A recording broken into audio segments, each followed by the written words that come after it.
And here we All right. Hey, what's up, Bo? What's up, Hondo?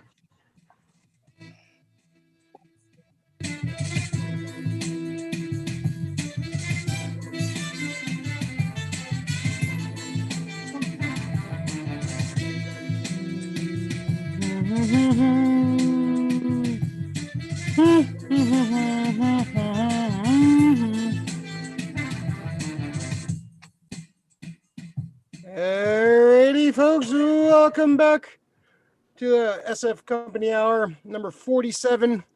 47 on the SF Company, SF Comic Book Company. Whoop. Oh, yeah, I got to remember to turn that off. Welcome back, folks. So this will be a special show because on Thursday will be our 1 year anniversary of making videos and doing this stupid channel. So it's a very special time of year. Welcome our guest, our returning champion, the Hondolorian, Captain Central America, Hondovich, Barry Alex, Mr. Turtle, Dr. Omnibus, Beachgoer. What else? Hondo Calrissian. Man, fuck Hondo Calrissian. I'm gonna start saying you, Hondo. Man of many names. ¿Cómo estás, Hondo? How's it going? Thank you for having me. Good to be here. Hope everyone's doing all right. And yeah, it's gonna be a good show today, man. All right, no promises. All right, coming. Oh yeah, damn it, we all forgot to dress up. Bo, thanks for dressing up. We're all gonna all dress up, but we all forgot. So thank you for dressing up. Appreciate it, Bo. So Bo, welcome back to I got the shifty eyes. I told Bo we're all dressing up, and we're not dressing. Bo's finally gonna win the contest. He won today. You would. He is the Southerner Supreme, man. He only wins when he doesn't wear his costume, so that's how magical he is. Bo, welcome back to the show. Thanks for having me, Ray. So, what is your costume? Captain No Beauregard. Just rando pirate guy. Like Sam Adams, like promotional giveaway. Oh, there we go. Yeah. Like those guys that goes to all the bars and shit and hands them out samples like keychains. Drink some Sam Adams. He does look like a fucking colonial though. With that. he's about to go raid a Boston Tea Party or something. The Colonial Supreme. Before we divided, I was colonial. That was from the Bofo times. Bofo. You're How's killing it him, going, Ray. Stop it. It's gonna be a long show. Bo, how you doing? I'm here, brother. I'm here. That's about it. How's the wife? Amazing as always. She did great last week. She did so. Oh good. yeah. We had to have you on to make her look even better. So. Okay, that works. That works. So Welcome back, Bo. Step it up, Bo. There's no greater person I would rather have on the anniversary show than Bo, because he's, I give him a lot of shit, but he's one of my favorite people to make fun of. Yeah. Yes. That's correct. My second favorite, Rick Max Effort. What's going on? Second? Does that mean behind Bo? That's not cool. Or do you mean just you don't want to be anywhere on the list, really. Yes. Just I'm on the list. Just I would make fun of Hondo, but he's so cute and innocent, man. It's like making fun of a Pikachu, man. No, yeah, you know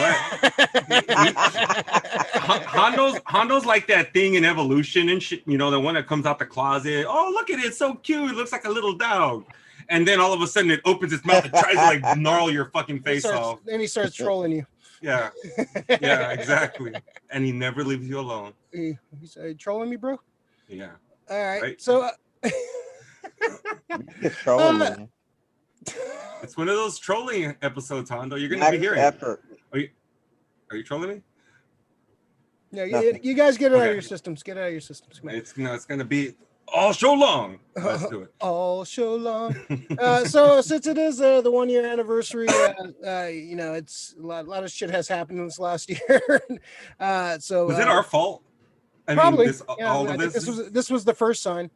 So kind of want to just kind of go through some of the memories of the first year, like anything that stands out and some of the fun stuff we've done. For me, like, some of the reviews, like the first review me and Hondo did for Jay and Silent The Bob. car review. Yeah, that was like super bootleg. That was like the first, like regular video. And it's You never super did those cheap. again, man. That sucked. Well, we didn't have a chance. There was no more movies, man. Fucking Yeah, pretty much. Oh, right. Yeah, I did enjoy that though. That was fun. Going through some of the state of the first couple state of. Got a spam risk. Should I answer it? No. I want to see who they're voting for. So yeah, just it was fun. From episode. We did episode 0. The state ofs were fun. The Doctor Doom one was fun for me. I love that. One of my favorite videos we've done is the top 10 horror movies. Me and Rick did one of the first top 10 lists. That was a fun time. Also, the first live show we attempted. I think that was it episode 18? I think. Yeah, the one that was just like marred with 18 difficulties. That was the most fun. But like the audio was so bad. I was tempted to take it down because the audio is so bad. I got to go back and watch that one. But it's fucking hilarious. This is like a late night one where I think it's a Friday night. We're all like fucked up and just like it's laughing our asses off. It was like me, you, Dre, and a couple friends in the back, and it was just it was fucking actually a really fun show. That was like an impromptu show. I wasn't like, come over. I was like, okay. Just like that. Filming. Yeah, I gave him a YouTube booty call. What you doing? You up? You want to film? That was definitely fun. Just Hondo. What do you, any standout moments for me? Anything that I remember that stood out for you? There was the one that me and Rick did. We filled in for when you went to Seattle. No, yeah. Went to Ground Zero during that week, during the first couple of COVID weeks. I remember. Yeah. That was what issue was that? That was issue number 20. The duo of Optimistic Prime and Megatron. Yeah. That was a lot of fun. That was pretty good. You guys did a good job. Yeah. Thank you. It was just us two, so I mean, yeah. It was rough, but we did pretty good. Yeah, no, it's good. Of time. Yeah, I watched it. Yeah. We talk comic books, movies, everything, Bo, any standout moments to you? Anything you could remember or choose to remember? Trying to forget it all. The top 10s I always love. Going back and forth about the movies because 9 times out of 10 I'm gonna have at least half of what you got on the list too. We did top 10 end of the world movies, top 10 superhero movies, top 10 pure action movies. That was a fun one. Yeah, the action movies was good. Yeah, didn't get great views, but I thought it was a fun one. Yeah. True. Anything else? Like any moments stand out to you, Bo? Oh yeah, she showed me. She's fact checking you over here, right? Just so you know. There you go. Oh man, they've all been a hoot, man. Holler. Remember you did the speed round questions with Bo? Oh yeah, that was fun. We gotta do that again. We gotta do that again, man. That's awesome. That was a good one. Name association. You say something and. That was pretty good. That's a good one. That's a good shout for sure. I enjoyed that one. Colin White. When you say Colin White, who did it? Hondo. Solomon Kane. Me.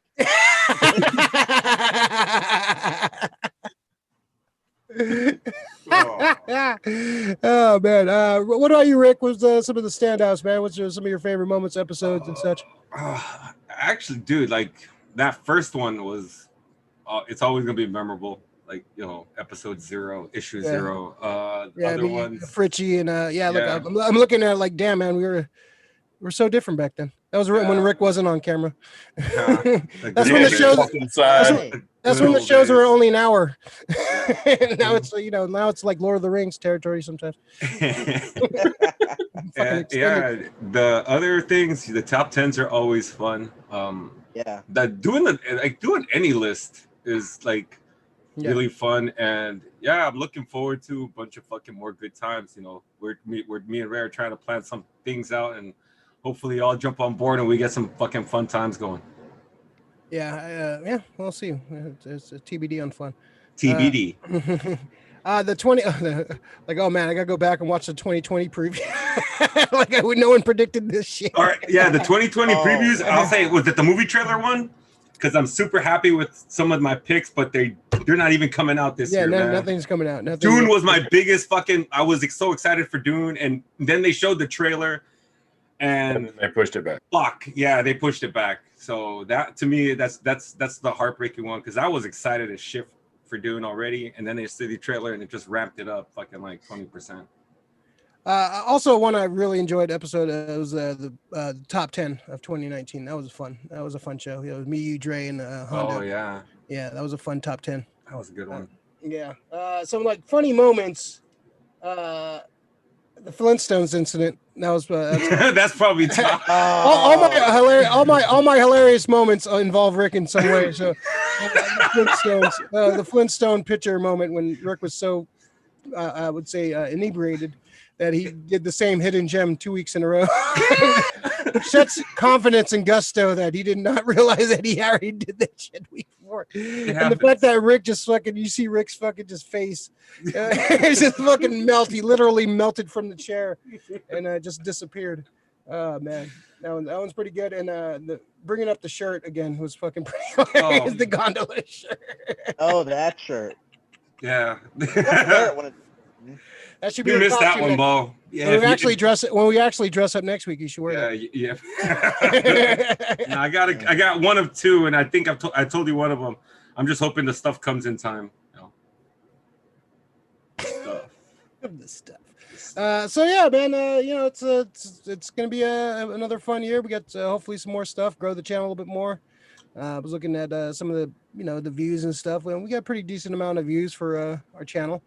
So it's we're up to like 165 on subs, and that's a lot of word of mouth, a lot of friends and family, and like a lot of people like telling their friends of, hey, you like geek stuff, check out this channel. Hit like and subscribe. Like guys like Frank at Amazing Fantasy, he's always telling customers about it and spreading the gospel. And then we have a lot of good folks that are spreading the news and spreading the word for the show. So I just appreciate that. And it's hopefully we'll have another year of fun stuff, and hopefully we'll grow the channel and it'll evolve into its next form of evolution. So we'll see what happens. But so far so good, so far so fun. And hey man, a lot of channels don't last a year and they don't have as much content as we did. So we've actually been pretty consistent with our content. So I'm pretty proud of that fact that we've been pretty consistent for the most part in the past year or so. And that's thanks to like the hard worker Rick. Me and Rick, I give Rick a lot of shit all the time, and some people are like, oh, you give Rick, like, oh, well, this is how we act. And Rick knows I'll take a fucking bullet for him, any day of the fucking week. But I'm be talking shit the whole time in the hospital. You son of a bitch! I'm gonna hold that over his head for the rest of his life. But I will do it. So I appreciate Rick's hard work and everyone that helps out with the channel, all my all the regulars, like Hondo, Davis, and Juan Medina, Juancho, Michelle, all the folks that come on all the time. Lori, Bishop. Who else am I missing? We got Pacelli now. Josie, Pacelli, Rick Fritchie. All these, Ricky, the other Rick meat. Just great dudes, Jeremy, just great dudes, Francisco. Emily, Audrey, yeah. So we gotta have Audrey back on. We got some video game stuff we gotta talk about. So this holiday season's coming up, so we definitely have Audrey back on for some video game talk. Just everybody that helps support the channel and takes helps us out with this. I appreciate it. So let's hey, cheers to a year of quality content. Thursday's the official 1 year. I think 1 year. I think the start of it though, that was the first video. So the start. This is the start. Cheers. Pew pew pew pew pew. Sorry. All right, to another. That was apple juice. If anybody wants to know. We did. Let's pat ourselves on the back. We did a year. We did it. We did it. All right. So cool. All right. Let's go jump on some news. Some news. Let's talk about. let's talk about the Green Lantern stuff. So Green Lantern series is coming to HBO Max from Seth Graham-Smith. Also, Mark Guggenheim. He actually wrote the Green Lantern movie, and he had a hand in helping with the Arrowverse and stuff. So they're coming in. They're going to do a HBO Max series. Let's see. The drama will depict the adventures of multiple Lanterns, including Guy Gardner, Jessica Cruz, Simon Baz, Alan Scott, Earth's first Green Lantern, who true to I don't care about that. Yeah, and the series is also going to include Sinestro, Kilowog. Ooh. So I'm pretty. I think this would work best as a TV show. This is pretty much like like a NYPD Blue in I guess you could call it NYPD Green in space. I think this sets up great. I think you could have different Lanterns team up and go on different missions and stuff. I hope that this is all set in space. I don't want to see any Earth shit. That's what ruined the movie, the Green Lantern movie. All the Earth, like the Green Lantern stuff on Oa, all the Green Lantern stuff was good, and then they came to Earth. Yeah. So if they stick to space and have a cool space, space police force drama, I think this could be really cool. And if they spend some money, this can really do some cool shit. So Hondo, what do you think of this Green Lantern TV show? What do you want to see from this? What kind of tone do you want to see from the show? You want to see more goofy, more serious, more kind of a balance of the two? What do you want to see from this? Bo, what would you like to? Alex, can you hear me now? Yes. Okay, so what do you want to see from the new Green Lantern show? What do you want? What's your expectation? Guy Gardner, man. I want to see Guy Gardner. I'm curious who's gonna play Guy Gardner. That Sean Williams. I love that character. He was like, I always had a dream of like back in the day of if they would have made that, Dennis Leary would have been perfect. But oh no way. He's an asshole. Yeah, He's an asshole, but no, dude. Stifler, man, is the only man to play Guy Gardner, man. He would have been good too. Yeah, he can still do it. Yeah. I don't know. I picture his face like that, Yeah. Yeah, you just gotta have that part. Like shit, Ryan Reynolds probably been a better Guy Gardner than And a Hal Jordan. I agree with that. Totally agree with that. Yeah, Oh. Yeah. So what about you, Bo? What's your but I'm looking forward to it. Yeah. Yeah, well, I'm not a huge Green Lantern fan. I do have some stuff, but I mean, what Green Lantern never crossed over with Conan, so you don't have anything? No, they didn't do might that. have to look that Down up. the ring. Hey, they cross over with Planet of the Apes, so that's close. Coming in on Wonder Woman, that works for me. But yeah, I mean, it's HBO. They did the Spawn animated series, so I mean, and that was really, really good. So I mean, like you said, I'm kind of with you on that one, Ray, about everything in space. Just do to episodes like comic book issues. Yeah. Just treat it right, and it might work. Yeah, just like a regular a cop procedural. You just have you could have threads that carry over the season, but have them different episodes, different team ups going after different perps and stuff. Just kind of like building on the lore of the universe too. So Rick, what team up? Who you want to see teamed up with each other in this show as their buddy cop? Vath Sarn and Isamak Cole. That's Iranian and a Thanagarian. Pretty much it's like it's Hatfield and McCoy's on a planetary scale. Alienation. They're two opposing races that are partnered together in the Green Lantern Corps, and just it tries to show like unity amongst them. And even in like during the Sinestro Corps War, like Cole he saw that Vath Sarn was about to get killed, and he just came in blasting. Pretty much just came in saving his enemy, who's like become his friend now. So I'm hoping to see Isamak Cole and him. Dude, there's so many. I want to see. I'd like to see Mogo. That's probably. Wow, that'd be interesting. I would love to see Mogo. And we'll definitely see Mogo because that's an easy one to just. Oh yeah, that's a planet. It's a but just imagine like seeing the pilgrimage of lanterns having to go there to get their ring for the first time. That'd be dope. Only thing that kind of kills me is sometimes when I see the name Berlanti anywhere attached to anything. It's not Berlanti though. No, he's executive producing. Guggenheim. And it's Guggenheim too. Yeah, Berlanti has nothing to do with this. It's F. Graham Smith. No, from what I heard, it was written. It's going to be executive produced by Seth Graham Smith. Oh, I guess Berlanti has all like he's involved with all the even Jeff Johns and other guys are going to be executive producing, but it's still I'm even if they're executive producing, I still have like some kind of like trepidation. I just don't want it to be Arrowverse shit. Well, it looks like there was some there was a TCA earlier this year. I have no idea what that. HBO Max head of original content, Sarah Aubrey, teased the series would span several decades and focus on 2 stories about Green Lanterns on Earth. See, Earth, don't take Earth out of this.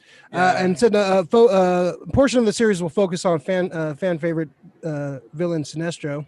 So they haven't said if this is gonna say his origin. Like I kind of already want to see Sinestro the season could be like the quest for the Yellow Lantern. He could start off he's disgraced. He like the first episode he gets disgraced. He gets kicked out of Lanterns, and like his whole arc during the season could be him trying to get the Quard and get the Yellow Lantern, get the Yellow Ring made. So that could be an interesting arc. And then season 2 could be Sinestro.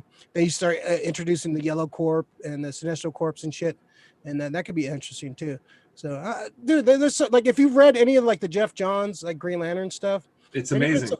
Even some of the stuff from like the 80s too. There's some great Green Lantern stuff. There's some great Green Lantern stories you can pull from.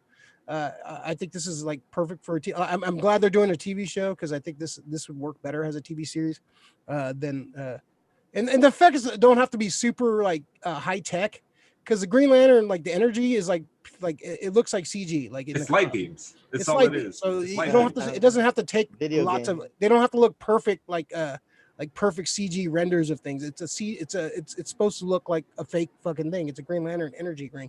So I don't think you have to spend super amount of money, but hopefully it's more set in space than Earth. That's what my biggest fear is going to too much on Earth and just going to kind of take away from it. So. I'd like more villains than just Sinestro too. The guys like Cronus would be nice. Yeah, I think you could build up to Black Hand. You can. There's a couple. Yeah, I don't want to see what's fucking dude from the movie. I don't want to see Hector Hammond. I don't want to see Hector Hammond. See, no, what a horrible villain to start off with, man. They need to stay off of Earth. That's the big thing. Need to stay off of Earth. Get off my Earth. Get off of Earth. And space, man. It's like fucking. You're making an eternal, like like a New Gods movie, but you make New Gods on Earth.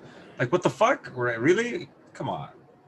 Let's keep that shit in space. It's a space property. They don't come on Earth and when they go into Star Wars, they're not hanging out in fucking New York and shit, twiddling lightsabers and shit. They're in space.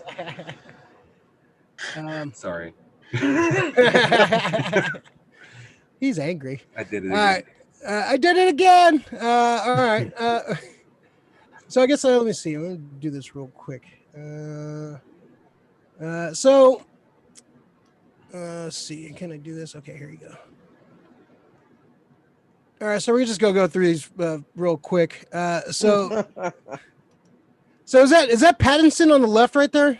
Yeah. Yes. Yeah. That is the worst fucking looking Bruce Wayne I've ever seen in my life. I hate that. That is horrible. He looks like the new emo Lobo. That looks horrible. Richard Kind in this is like, dude, just get Richard Kind. What the fuck are you doing, dude? Like, Penguin looks horrible. I don't like the look of Penguin at all. Like, I don't like them like the coffee cakes. Like he looks like Frankie Coffee Cakes with his face from like a Bronx Tale. He needs to be like shorter too. He's like way too tall. Like he shouldn't be taller than Catwoman. Like Catwoman looks good. I like the way Catwoman looks. I think she looks. I think she's gonna be the best. I think she's gonna steal this movie. Yeah, I'm digging already. Like what she's already like leaning towards the leather and everything. Yeah. So everybody else is in cloth, and she's like the only one in leather. Yeah, she looks good. I like her look. Yeah, she looked badass. I think she's good. Yeah, like I said, I think she's gonna steal this movie. Let's see. Whoop.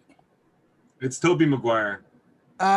It looks like Toby. That's what I thought. The first thing I thought, Tobey Maguire, man.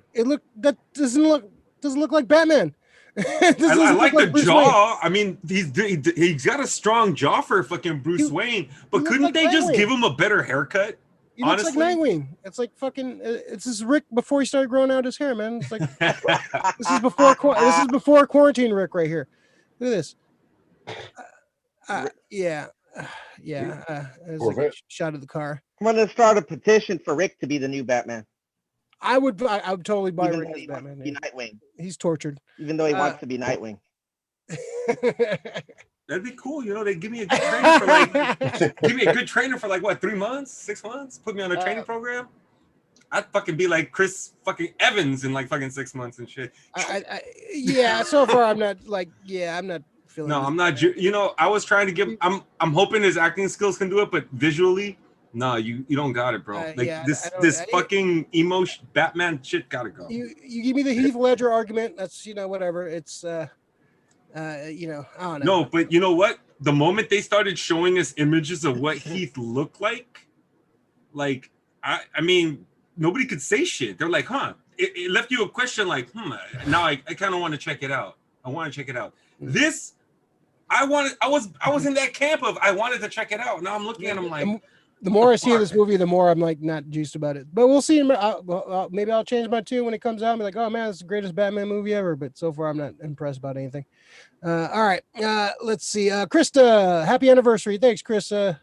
Lori, Quaker Oats.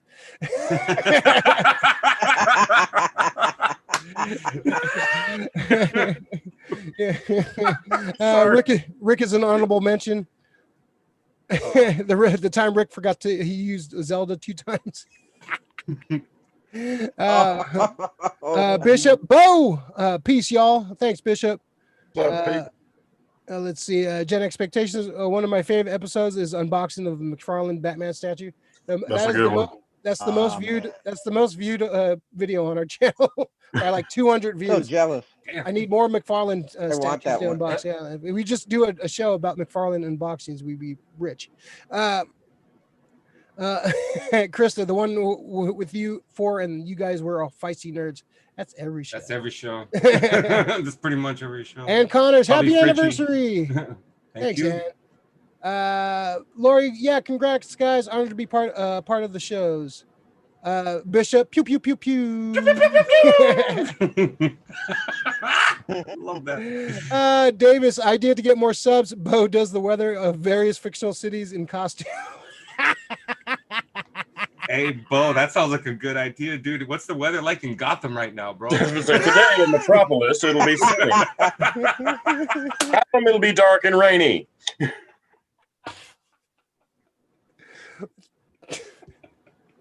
What? That's a little small on you, Bo. Matt Frisco. And you, Davis. Matt Frisco, man of action. What ship did Bo just steal? The Bo flower. The Bo flower. Jim Pichelli, Martian Manhunter guest appearance or two. Yeah, I can see Martian Manhunter. I hope they include some of the heroes from the DC. You definitely some of those like space heroes would be nice. Yeah, Adam Strange would be cool. Adam Strange would definitely be cool. You can, I guess Hawkman's being used in Black Adam, but you could do some like Rick said, you could do some Thunder Guardian shit. Fucking. Well, I mean, the guy's probably he would, if DC's really smart. The guy who's I forgot Aldous Hodge, if he's playing Hawkman, he's the kind of guy who could come onto the show. Yeah. You know, if it's an HBO show, this got some weight. It's not no fucking WB. If what's his name? If Ezra Miller can make an appearance on Flash on the WB, Aldous Hodge can make a fucking appearance on HBO Max. If DC doesn't do that, they're gonna fuck up. Aldous Hodge sounds like a villain in like an 80s movie. Like Aldous Hodge sounds like a Aldous Hodge. Like Stallone's gonna have to kill Aldous Hodge. Aldous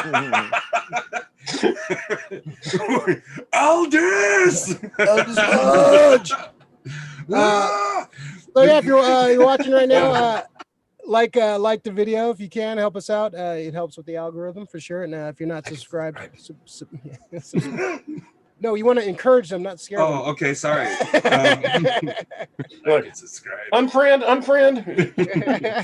Unfollow creep. Oh Jesus! All right, let's go to. All right, so one of the big. Actually, no. Let's talk about the Invincible trailer next. So Invincible has a teaser trailer that came out a couple days ago. This is coming out on Prime. They haven't had a release date yet, but they're kind of teasing it's coming soon. So this trailer fucking looks amazing, man. This looks just like the fucking cartoon. There's no. This looks like Ryan Otley's and what's the other guy's name? Walker, not Walker. Corey Walker. Yeah, Corey Walker's. Yeah, Corey Walker. Yeah, Corey Walker's animated style. It looks like kind of a blend of those two. It looks dead on like the comic. It looks like it's plucking from the first trade. A lot of this teaser. This looks. I can't fucking wait for this fucking show. I'm super juiced for this. It looks like the violence is still in there. It looks like it's bloody, which is one of the best things about the comic. Is just brutal, balls to the wall, action, fight scenes, just brutal fights. That's just knuckle drag, blood everywhere. Great fight. So it looks like it pretty much captures the spirit of the comic to a T. So I'm like, this is probably my most anticipated thing coming out. And at the end of the teaser, they show Monster Girl. I'm a big Monster Girl mark. Alex knows my love for Monster Girl. I almost got a sketch by that was one of my choices for to get a sketch by Ron Otley's Monster. I love Monster Girl. She's basically like it's like basically she's a little girl, but she's like really in her 30s, and she changes into a Hulk type creature. So like a monster. So it's like a Shazam Hulk type thing. She's a fascinating character. I love her character a lot. Hondo, have you started reading the comic at all? You have. So I read the first 3 hardcovers, which is about almost 40 issues. Okay. But I still got a hell of a lot more to go. Yeah, I think it's 125 issues, I think, total. Yeah, so I'm only 1/4 through the book, and it's good so far, but I can tell it's like a slow build, it gets. Then once the action starts, I hear it's pretty intense. It's the last like 50 issues are insane. Yeah, and I just ordered 2 books, so now I will have the complete set, and I'll be able to go on and read it. So that's my intention of reading this definitely before the series comes out. Yeah. This might, I don't know. This was like, there's been some good adaptions of comic books, like for cartoons, like comics to cartoons. This might be the most faithful looking comic to cartoon I've ever seen. Like Spawn was pretty good.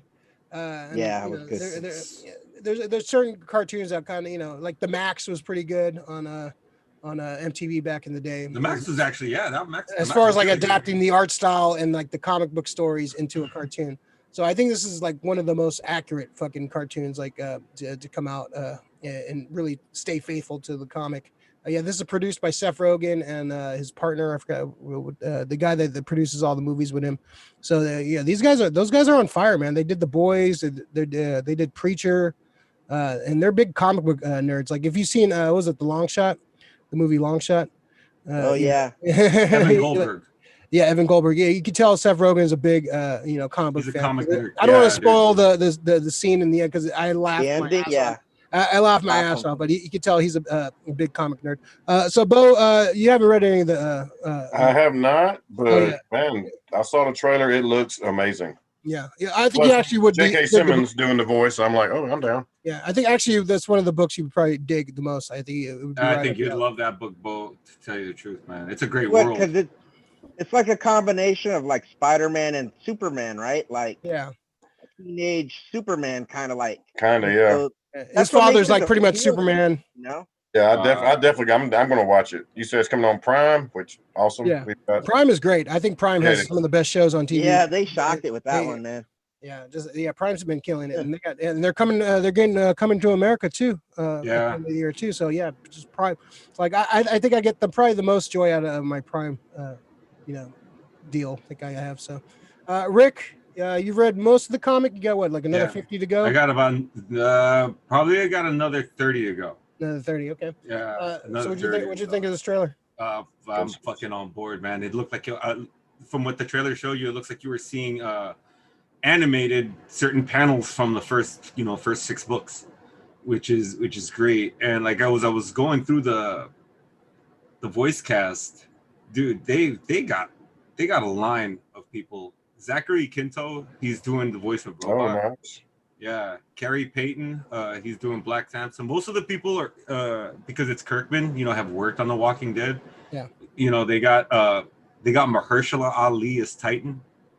They got Ross Marquand as the Immortal. Who else? J.K. Simmons. Yeah, Seth Rogen J.K. as Simmons, Alan the Alien, This Jillian is Jacobs, this is Mark Hamill? Britta's the worst. Walt Goggins. Oh, Yeah, Walter Oh Goggins. wow, man. It's And Mark amazing. Hamill, apparently. He's Cecil Stedman. Yeah, this is probably one of the best voice casts I've seen Yeah. for a TV show. So I can't. This probably is my most anticipated show coming up. Like next, like the stand in this is probably my two most For anticipated. shows, definitely. Yeah. This is gonna be bloody as shit. I can't wait. It's just the best thing is like it's a family drama, but it's like so fucking bloody as fuck. Yeah, Dude. it's very almost. I wouldn't say Game of Thrones, but it's just very like so much Quentin shit goes down. Tarantino-y. It's so It's and like Dragon Ballish. and the later the series goes, the more fucked up some shit gets. He like Mark Grayson goes through some shit. Mark Grayson, Invincible, he goes through some brutal shit, man. But like the story with him and Adam Eve and just like, oh man, it's a great story. I can't the fact that people are gonna like know who Invincible is and know his story finally. So I'm excited for people to know because anytime anybody asks me, oh, what should I read? What's a good comic? I'm like Invincible. I think it's better than Walking Dead. I think it's Kirkman's best work. Invincible's probably what out of all comic book characters, he jumped into my top 5. Yeah, he's in my top 10 superheroes. I really like Mark Grayson. I love his arc, man. And it ended. favorite image He's a book? great character. Favorite image of it? Yeah, probably. Yeah, I would say so. Yeah, it's from beginning to end. I just enjoyed every fucking issue, every every. Yeah, book. you're saying it ended well, right? I like the ending. I thought the ending had a was good very ending. appropriate, and I would love for it to go on forever and like go on for the next like 30 years, but it had a good ending and it was a satisfying ending. And if the TV show can go, 8 seasons and tell that whole story, it would be epic. It would go down as one of the best fucking TV shows of all time. But hopefully people watch this shit, and I think people will. I think people like once they see what this is, it's like R-rated, brutal, like awesome comic cartoon. I think people are gonna be down with it. So once people realize what this is and once they get into the story, I think people are gonna really like it because everybody I've recommended it to has loved it. So it's there are fans of like stuff out there, like people love like anime because a lot of anime is not the QT Naruto stuff. At times it is fucking great because they do have great fight scenes. But that's the thing about anime, they have fucking awesome fight scenes. Just to the North Star. Like the Dragon Ball, like they're brutal. They're brutal. So for anybody who's like a fan of these brutal fights that are animated, just get ready for Invincible. I don't think there's going to be anything out there that's going to be able to touch this. It's just great fucking it's the way it's written on the page, all the violence, dude. There's a lot of drama behind all of it. It's not just like mindless plowing and shit back and forth. There's everything's always and there's always stakes. I'm looking forward to finishing that, man. Yeah, so am I. I'm kind of scared. It's just like I'm like at the place where I'm just like, just fucking read it. All right, I'm tired of your fucking like scared shit, man. Be a man and finish it. Finish him. It was meant to be read. I mean, It's meant to be read. That's coming from Dr. Omnibus, so you got to fucking coming from procrastinator. Yeah. Pedro Procrastinator. All right. So yeah, read it, Rick. God damn it.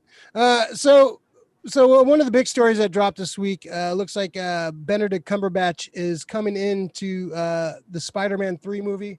So this kind of goes with the theory that Spider-Man 3 is going to have like a multiverse kind of feel to it. We already have Jamie Foxx coming in as Electro. And there's rumors of Tobey Maguire and what's the other kid's name? Andrew Garfield. Coming in. I think it's kind of, I don't think you need Andrew Garfield. I think you bring Tobey Maguire in. I think it's too many Spider-Man and you're just kind of doing Spider-Verse verse all over again. But having Doctor Strange in there, they haven't said like he's going to be the new mentor or whatever. That's kind of what's been kind of thrown about. But so this definitely the next phase of the Marvel universe is definitely going to deal with the multiverse, just with the WandaVision show, Doctor Strange 2, which is to be directed by Sam Raimi. So you definitely might see some Raimi Spidey-Man cameos coming back. So what do you think of this news, Hondo? We got Doctor Strange and Spider-Man 3. It looks like we're gonna get some of the characters from the previous Spider-Man movies in there. What do you think of all this craziness? I thought they were going for like a Into the Spider-Verse kind of thing, right? Like that's intentional, right? Like they're trying to do like a spider universe, I guess. Spider-Verse. Yeah, it feels like it works so well. That's like one of the most like praised movie in the last Spider-Man movie in the last few years. So I think it's gonna be good. I just had a horrible thought though. What if they recreated that I can't remember the name of the storyline that made everybody almost quit comics? The Clone? The Clone Saga? Another Day? Oh yeah. Another Day. One More Day. One More Day, yeah. One More Day, yeah. There's something worse than the fucking clones?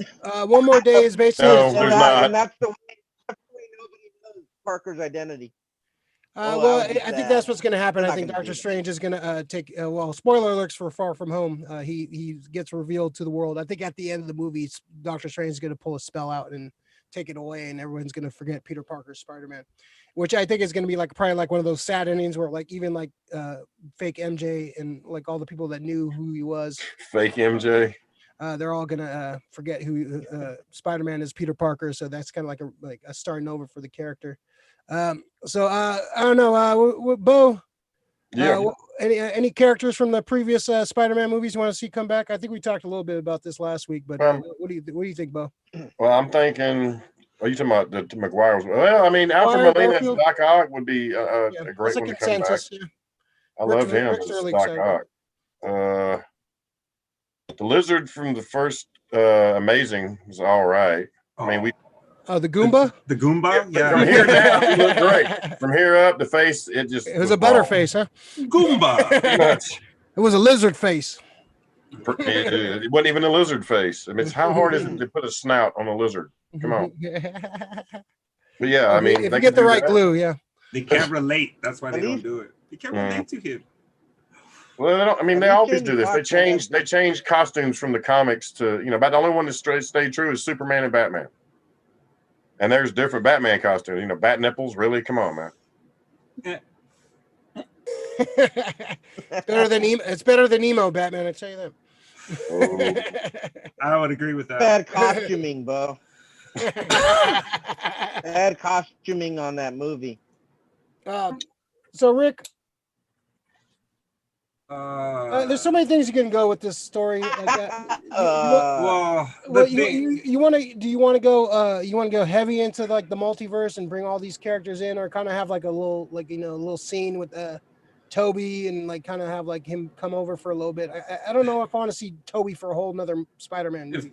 If Toby's the one saving the fucking movie at the end, or Andrew Garfield is the one like, I'm gonna give up my life so you can keep going kind of bullshit, I'd be fucking pissed. I was like, didn't we already watch this? If they rehash any of the ultimate, from Into the Spider-Verse, any kind of the good points of it, it would kill. Like, okay, look, so if they give me like Doc Ock doesn't exist in this universe, right? What if they do give us like, what was her name? Octavia? Oh yeah, I liked her. Yeah, so if they give us her, that'd be great. I'd still be cool with it. I get Doc Ock in a way. Didn't Catherine Hahn voice her in the movie? So wow, that'll be a little. She's in WandaVision, so there's a little crossover right there. Right? That'd be cool. But the one thing that I get bothered by is the whole. I don't know if I just don't want Benedict Cumberbatch. I don't want Doctor Strange to be a mentor. Dude, Spider-Man doesn't need a fucking mentor. He had to do all that shit for fucking years by himself. And all of a sudden now Tony Stark, ooh, hey, this is why I fucking hate Stark. Hey, look at me. I'm his buddy. He's got a new suit. Fuck you. He could do that shit without the suit. He was Spider-Man before your suit. So, you know, it's always Not my Stark real trying dad. to it's always Stark trying to get it try to get in there and get some credit. I want Spider-Man to be Spider-Man again. Just be by yourself, kid. Be your friendly neighborhood Spider-Man. You're still part of the Avengers. When shit goes down, you're there and it's important. But that's the thing about Spider-Man. He's that one dude that's kind of like he's in the neighborhood just stopping crimes, and all of a sudden, you know, Doc Ock is there. What the fuck? Pretty much. Yeah.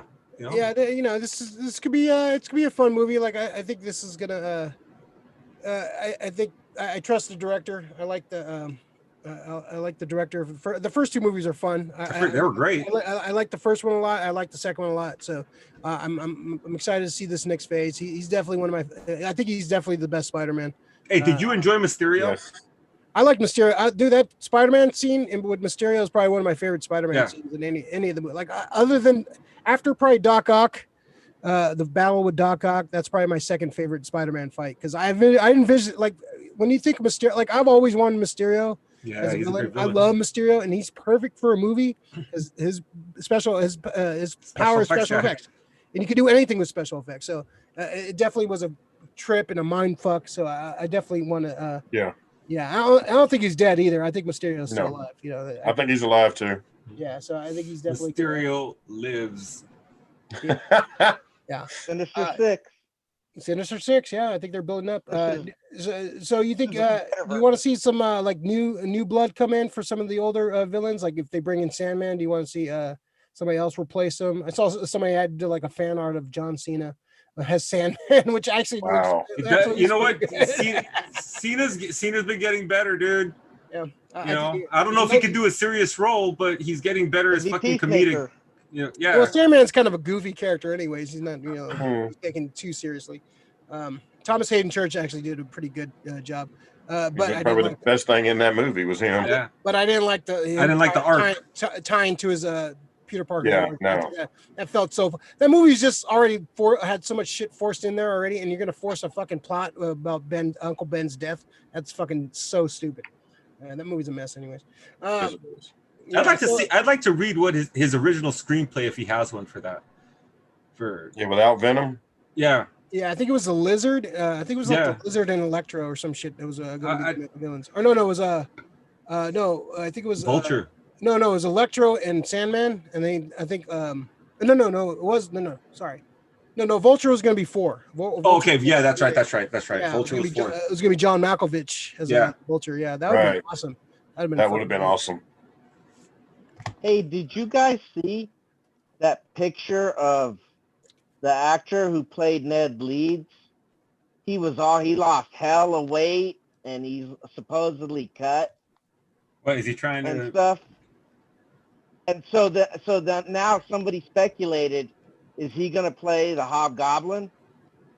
You know, like because he lost all this weight and stuff. Oh, Ned Leeds in the Ned Leeds Goblin, right?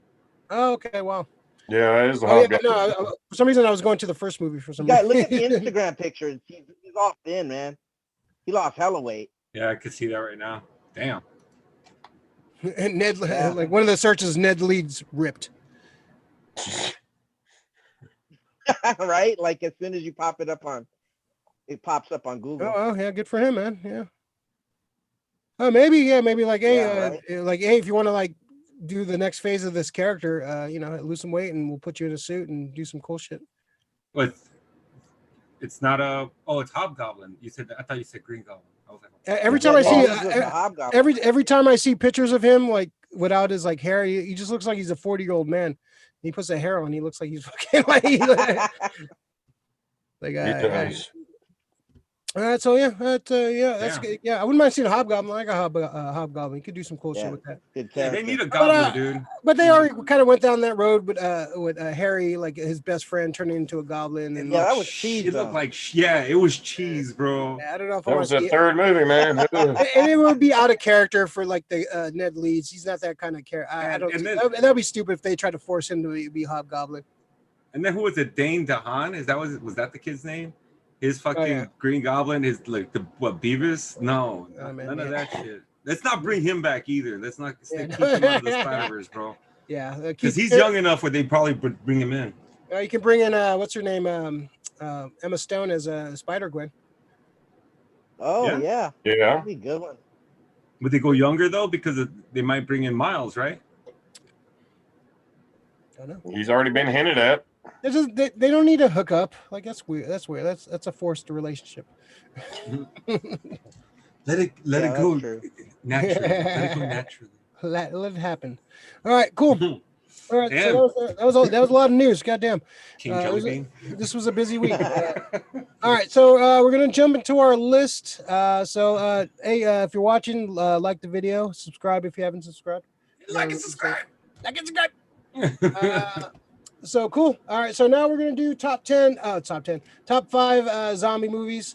So we'll go with honorable mentions first. Let's see. Let's go. We'll start with Alex. Let's see. We'll do. Let's do Alex, Rick, Bo. Actually, no. Let's do Alex, me, Bo, and Rick. Okay. All right. So Alex, start us off. With your honorable. Sorry, Okay, we're gonna do one honorable mention first. So go around and do an honorable mention, then we'll go through all this. Then our top 5. Yeah. Yeah, we'll go 5 to 1. Okay. All right, So my honorable mention is the original Dawn of the Dead. Flick, man. And the reason why is because that's the sequel to Night of the Living Dead, and that's just an iconic zombie movie. You know, it is from Romero, and it has the Great Goblin as part of the soundtrack. You know, and so like when I think of Goblin, I think of zombie flicks, right? So like that movie actually, has some of their music, so that's my number 5 pick. Awesome. That's your honorable mention. I mean, my number 6 pick, my honorable pick. Yeah. All right, who does? Oh yeah. So I'm gonna go kind of off the. So this is me and Alex kind of talked about this the other day. It's not a pure actual zombie flick, but it very much feels like a zombie flick. I'm gonna go with Assault on Precinct 13. It's not a zombie flick at all, but it very has that feel of a trapped in a building. Hold up in a building. Shit goes down. Yeah, and shit goes down. It has a very zombie movie kind of vibe. I know it's not a zombie movie. I just want to I just want to talk about this movie. It has like just has a thing. And I just got it in today on Blu-ray, so I just want to show it off. so you could easily replace the bad guys with zombies. You can. And the movie would be still the same. And it keeps everything on the inside the same, because the stuff that's happening on the inside, there's a reason it's happening. It has nothing to do with what's going on outside. Yes, it does. Yeah. And if it was anybody else than John Carpenter directing, I would say there's no hint of that. But I think it's definitely some kind of like zombie kind of vibe to it. But it's an excellent movie, excellent sound. I think one of Carpenter's best scores is just great music. And not a zombie movie, but kind of in the same vein as a zombie movie. So just kind of a weird. I want to put a hashtag alive in there too as my honorable mention, but we're not going to do that. So Bo, honorable mention number your honorable mention for this week. Yeah, I had to go. I got 2 because I had to. Only one, Bo. Go ahead, Bo. We'll let you. Well, they're very much zombie movies, but they're not your typical zombie movie. Okay, which is why I had 2. That's why we had the honorable mention to go off the book. Maggie with Arnold Schwarzenegger. Oh yeah, okay. I haven't seen that yet. And Cargo with Bilbo. Cargo. Watson. Bilbo. Oh yeah. Ian Holm. Yeah, no, the other Bilbo. Young Bilbo. Freeman? Martin Freeman? Marty Freeman. Martin Freeman. Yes. Yeah. He's an Australian and he gets bit and he's got his baby and he's got to deal with it and cross the outback and everything. What's it called? Cargo? Cargo, yes. Oh, wow, that sounds awesome. Yes, it's actually on I think it's on Netflix, right? It's either Netflix or Prime. Okay. Yeah. Oh, I'm checking. Yeah, that sounds good. Oh, it is. It's It's really cool. when that come out? In the past year, I think. Not Okay. 100%. Where's my fact checker at? Fact checker. Check my facts. All Which right. one is that? Cargo. Cargo. Escargot. Let's see. Hold on one second. Gen Expectation. Assault in Precinct 13. Horrible mention. No zombies. At least Dark Shadows had 2000. vampires. 2017. Yeah. That's why it's not in my top 5. Not my top 17. 3. Okay, thank you, Rick. 2017. But it totally feels like a zombie flick, man. Yeah. The claustrophobia. It does, but technically not a zombie. Claustrophobia. That's why it's not in my It's not top 5.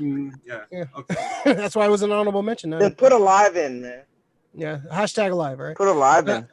All right. Rick, what's your number? What's your honorable mention? Well, we talked about hashtag alive already, so I think it's already been mentioned a lot, which I'm happy about. It was on my list, but it was one of those on the fringe. It was on the fringe. Too fresh, man. It's Okay. too fresh. Maybe in a couple more viewings, a couple more years, it might make the top 5. But it's So I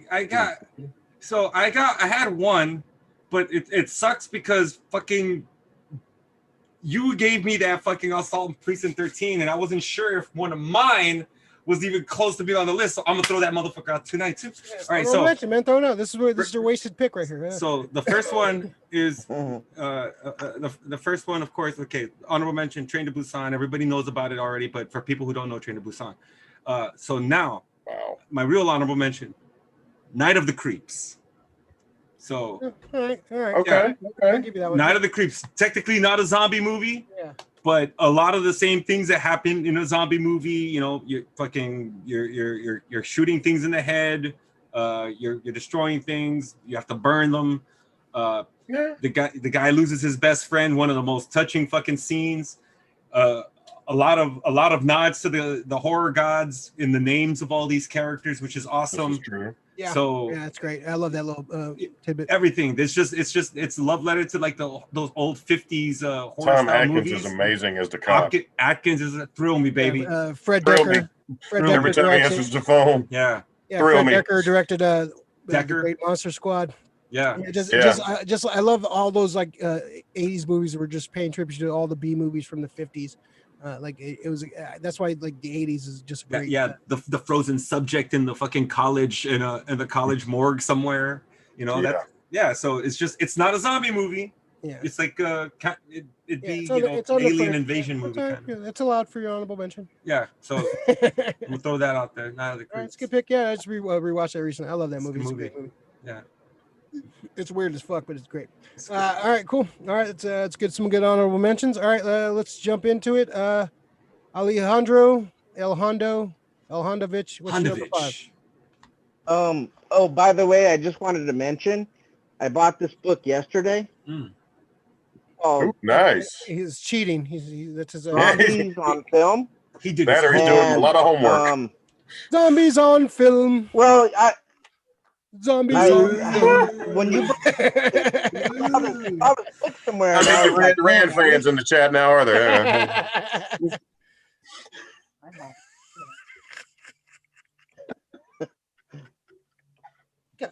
All right. So anyways, I saw this book, and when you brought up the subject, I was like, I was looking at that book, and I was like, man, I should go pick up that book that I saw. So I did, and I wanted to go through it and is Night of the Creeps in there? Give me a little tips. Huh? Is Night of the Creeps? Night of the Creeps? I don't know. I wonder if that would be a zombie movie. I'd have to look. I wouldn't know. I mean, I'm not That sure. counts. Technically, they're dead. They're that dead, would be- reanimated, coming back, Let me but look they're if there's brought a- back by other means, right? I think that counts as a zombie movie. I was like divided about putting this on my list, and then thank God you guys just threw out Assault in Precinct 13. I was like, yes, no holds barred. Right. Yeah, So, it's in it. All right. So Night of it's the in there. Creeps So is in it. technically, it is a zombie movie, Rick. Is this in there? All right. Cool. All Yeah. right. So what's your number 5, Alex? Oh, my number 5 is Train to Busan. Okay. There you go. All right. Train to Busan is friggin' awesome, man. I like it. I really like that movie a lot. You know, Korean zombie flicks, man, are awesome. They're really good at adopting that genre. Yeah, man, it's cool. I think that like inspired like a Korean zombie movement, right? Yeah. They have that show Kingdom on Netflix, which is awesome. And then Alive just came out. Alive, I mean, it was Alive, right? Hashtag The alive. one, the new one. Yeah, Hashtag alive. Hashtag alive. Hashtag Alive. Yeah, yeah. So that's my number 5 pick. Yeah, Oh, nice. indeed. So my number 5, Train to Busan. Train to Busan. Same pick as Mr. Hondo there. What he said, it's just a great flick. Definitely one of the best zombie movies in the last 10, 15 years.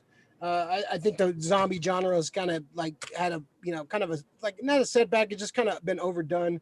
After Walking Dead, and then everybody was like in the late '90s and the 2000s. It was like zombie movies everywhere you look. This was a great zombie flick. It just tense all the way through. Not a dull moment. The zombies look cool. You just felt like real danger in this movie. I just the way it's shot. I love how they kind of have a little twist on the zombie genre, but they're still true to the classic zombie. Great flick, well shot, just all around great flick. My number 5 zombie flick, Train to Busan. Yeah, really good. Bocephus, what we got? Train to Busan. Nice. 3 for 3. Yes, pretty much. That movie is dude, like everything Ray said. Yeah, pretty much. Tense, never a dull moment. Yeah, the people interacting, relationships forged on the fly. Yeah, it's good. Watch it. Yeah, it's good. Good flick. Yep. I also picked that one, Bo. That was my number 5 pick. And everything Hondo said. That was your honorable mention, right, Rick? No, my honorable mentions were Return of the Living Dead 2 and Night of the Creeps. Number 5 man. is, I did mention it, Train to Busan. Yeah. That was your number 5 too? Wow. We all have the huh? same number 5. That's There you also my number 5, dude. There you go. It's like both said, it was like the interaction between the characters. The one thing I love about almost every zombie movie has to have the asshole character. And the asshole character in fucking Train to Busan is one of those guys that just fucking makes you hate him. You can't wait for him to fucking die. And then when he gets taken, you're happy as shit, but it comes with a price. And yeah, so it's like there's no real happy ending. It's kind of like, it's a sad ending in a good ending in a way. People survive, but there was a lot of loss, and it's good. Sequel was shit, but this Train to Busan was good. Yeah, did the cartoon come out yet? There's like a cartoon. No, I'm still waiting for that. I haven't heard anything about the release date for that just yet. Once I heard your review, I was like, I'm all right, I can skip it. There's so much good shit to watch out there. I don't need to watch that. All right, Train to Busan, number 5. Everyone's top 5. Top 5. Let's see. Unanimous. Unanimous. It moves on to the next round. So Zaid, Zombieland. Zombieland's good. I would probably put it in my top 15. I probably wouldn't put it in my top 10. It's a fun movie. I like the zombie kills and what they kind of like the self-referential like zombie movie. It's fun. It's a fun flick. Yeah, probably top 15 for me. Probably top 13, I think. I don't think it would make my top 10, but it's a really good zombie movie. Zaid, again, any thoughts on Rob zombie movies? Yeah, they're shit.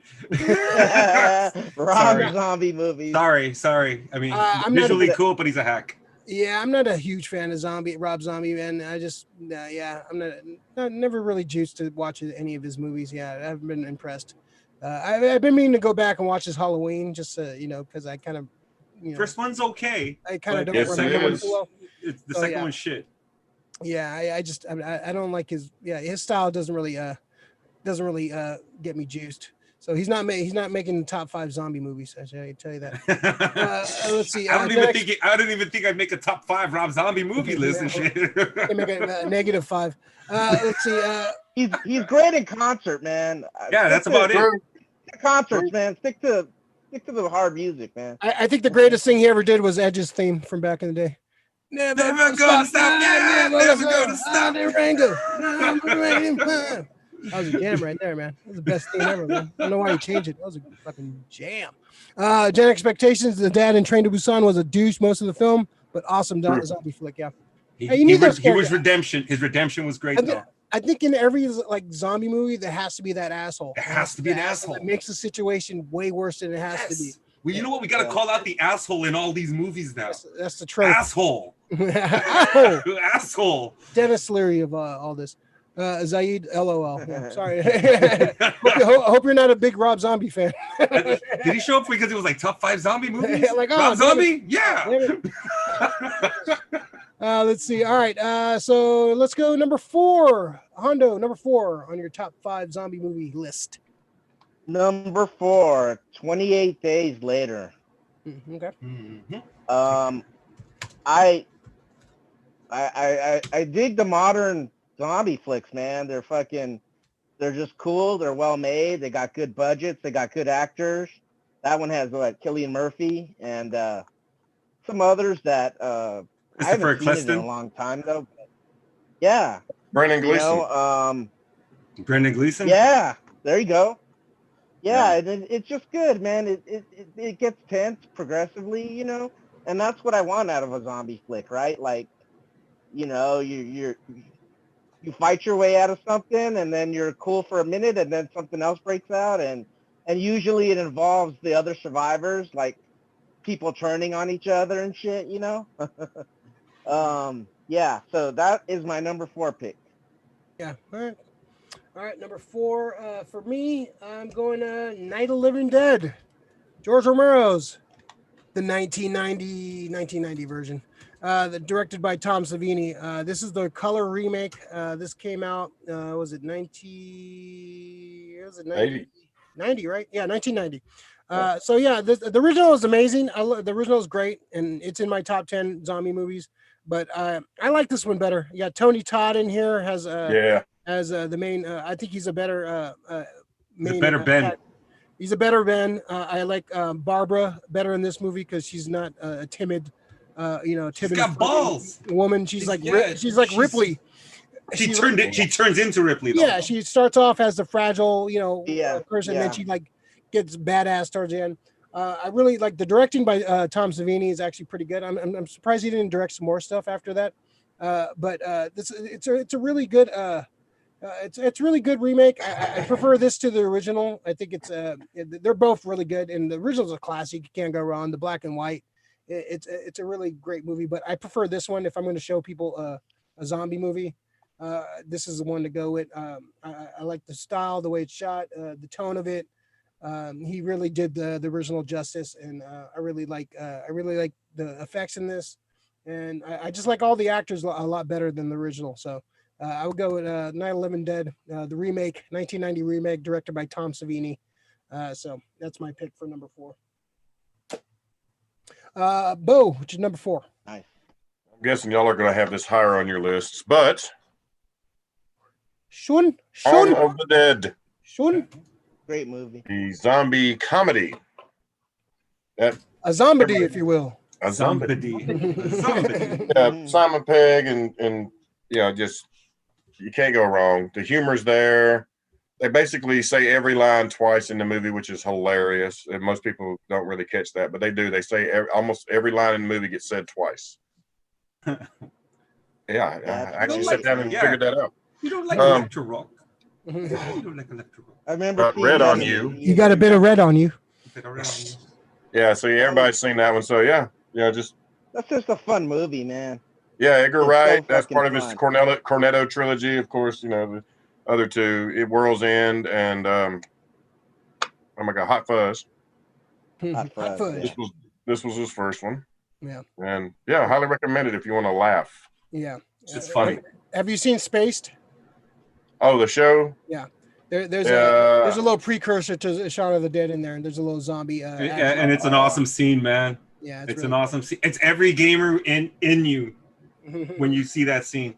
Oh, okay. So That's a Edgar great show, Wright man. planting seeds. Space is amazing. I love Space so much. It's a great. It's It's a so great good. show, man. Freaking hilarious, man. Rick, number 4. Number 4. So, like I always said, lists are fluid, and that's why I like the chance to view movies. So the first time this movie was higher, but now I'm choosing the remake, Night of the Living Dead. I saw both movies back to back, and it feels like there's just more at stake in the new one. There, it's. I understand the old style of acting, and I'm grateful they made that movie because it just like ushered in this whole era, which was awesome. But if he would have made this movie, the remake back then, they would have been it would have been banned. Like it never would have made fucking anything. It would never made the light of day, unless like little circles where you had the fucking Romero cut or something. But this one's Tony Todd's great, man. Tony Todd's amazing in this. He's really good in this. I'm just glad that he's not Candyman. He's actually a fucking true blue hero in it. He's fucking great. The zombies are great too. Koopa! Yeah. Koopa! Yeah, it's great, man. Yeah, I like the dude played Cooper was good. Like just like the cast is great. I love the cast in this movie. It's a little cheesy at moments. There's like some corny ass shit that happens, but I prefer this to the original. It's a good fucking flick, man. And who's the asshole? Koopa! Let's see, Zaid. I am music wise talking about Rob Zombie. His movies are relatively stupid, but thought I'd ask the experts. Let me know when you find the experts, because we don't know shit. we know nothing. We are experts on nothing. I know nothing. Bo might be an expert on seagoing wise, but the rest of us. Samuel Adams. Let's see. He's gonna then bust out to the song of the HMS Pinafore or something. No, the red coats are coming. The red coats are coming. The red capes are coming. Let's see. Quaker Oats. Sorry. Quaker boats. Is there like a Quaker boats combination Southern drawl with pirates, kind of like like a Southern version of that? Colonial pirate. Colonial pirate. Colonial pirate. He's a Confederate sailor. Let's see. Let's go. He was part of the low budget Confederate Navy. Never got off the ground. Hey, 3 buccaneers and a pirate. That's what they get called. Buccaneer. Buccaneers. 3 buccaneers. He's a fucking He's a fucking Buccaneer. Let's see. Buccaneers. Rein them in. Let's see. Ann Connors, Grindhouse, Planetary. That's a good shot too. That'd probably make my top 15. Grindhouse, Planetary. That's a good. It was good. I like that one. It's a fun flick. It's a fun. I gotta rewatch it. I haven't seen that in a while. It's a good flick. All right. So we're on to our number 3 in our zombie countdown. Hondo, what's your number 3? Number 3. Number 2. Number 3. This is the German 3. Number 3. Number 3. Oh, okay. The new Dawn of the Dead. Friggin' awesome, man. I love like the first 10 minutes, everything goes down, and then it goes into that Johnny Cash. The man comes. Man, it's so good, man. I really like that movie a lot, man. It's pretty good. I dig it, man. I haven't seen it in a long time either, but I need to check that out, man. That's just fun. It's pretty gory. There's the assholes, there's the whole tension. The zombie tropes, the zombie movie tropes, right? Yeah. Like hits all of those, and good direction, good cast, good, modern special effects, I'm down. I'm down with it. Yeah. All right. Awesome. All right. My number 3, I'm going with Return of the Living Dead Part 2. I love. Everybody loves the first Return of the Living Dead. It's a great flick. But this one is like Goonies meets like a zombie movie. This is like, we got a bunch of kids. It's very funny. 2 of the characters from the first Return of the Living Dead show up as new characters. They're great in it. The zombies look fucking badass. I just remember seeing this poster at the new mission, like in one of the windows, and it freaked me the fuck out, man. I was so scared of zombies when I was a kid. This movie is awesome. There's like the kids are cool. Like I like the kids in this. Like sometimes in some of these movies, the kids are like annoying. Idiots. Yeah. They're idiots and they're annoying. The kid is, he's a pretty clever kid, and the zombie makeup is awesome. It's goofy, but it kind of blends the goofy with some of the horror. I really enjoy this movie. It's it's pretty underrated. A lot of people don't really talk about it too much, but it's one of my favorite movies, man. I love showing this to people for the first time because they like Return of the Living Dead Part 2. I've never heard of it. Part 2 is awesome. It's a great flick. I love this movie so much. It's one of my favorite zombie movies. Number 3 on my list. I need to catch that again, man. I need to see that. It's a good flick, man. It's fun. It's a fun movie, man. I like it. Southerner Supreme. Number 3. Same as Hondo, but I have the underrated director's cut, Dawn of the Dead. Okay. The remake and Shopping Mall. Yeah. Espouse on it. I haven't seen it in a long time. Mekhi Phifer, Sarah Polley, also Matt Frewer. Yeah, I think all the releases all the releases are unrated director's cuts, and they only added a few scenes to it. It's not like it's a little gorier. Yeah, a little bit more bloody, but but such a great movie. Yeah, James Gunn. Yeah, James Gunn wrote it. Zack Snyder directed it. Right. I think it's a good blend. I'll be talking that that movie. Yeah, so that's my number 3. All right, cool. Rick, number 3. Okay, so I'm glad that you guys are. Shaun of the Dead's already been mentioned, so I can bring out another one. So I don't have to mention that one. Little Monsters. So I've been telling people about Little Monsters for a fucking while. It's another comedy, a zombie comedy. You can find that. I think it's on Hulu. It's Australian, right? It's Australian. Yeah. Yeah. So I'm not sure what the other guy did. His name's Abe Forsyth, and it's recently new. Relatively new. It's 2019, last year, pretty much. Yeah, it's not in this book. It's not in this book. This book came out before that. Yeah, so it probably should be now. It's a good fucking zombie movie. Yeah, Lupita Nyong'o's in it. Josh Gad, I laugh every time I see him. Fucking Josh Gad fucking steals this fucking movie. This fucking Teddy McGiggles. He's like he plays like this crazy raunchy fucking children's show fucking host that he's all perfect with the kids on when the camera's going, but he turns into a fucking prick when the fucking cameras are out. He's great. The little kid dressing up as Darth Vader is always memorable. It's. Oh wait, I remember seeing that preview now. Yeah, I need to check that out. Yeah, and the one thing is like we're always seeing how adults, would deal with the zombie apocalypse, but I mean, trip on it. What if it happened when like the kids are on a field trip? How would a teacher keep those kids alive? And I dig the new perspective in a zombie flick like that. Okay.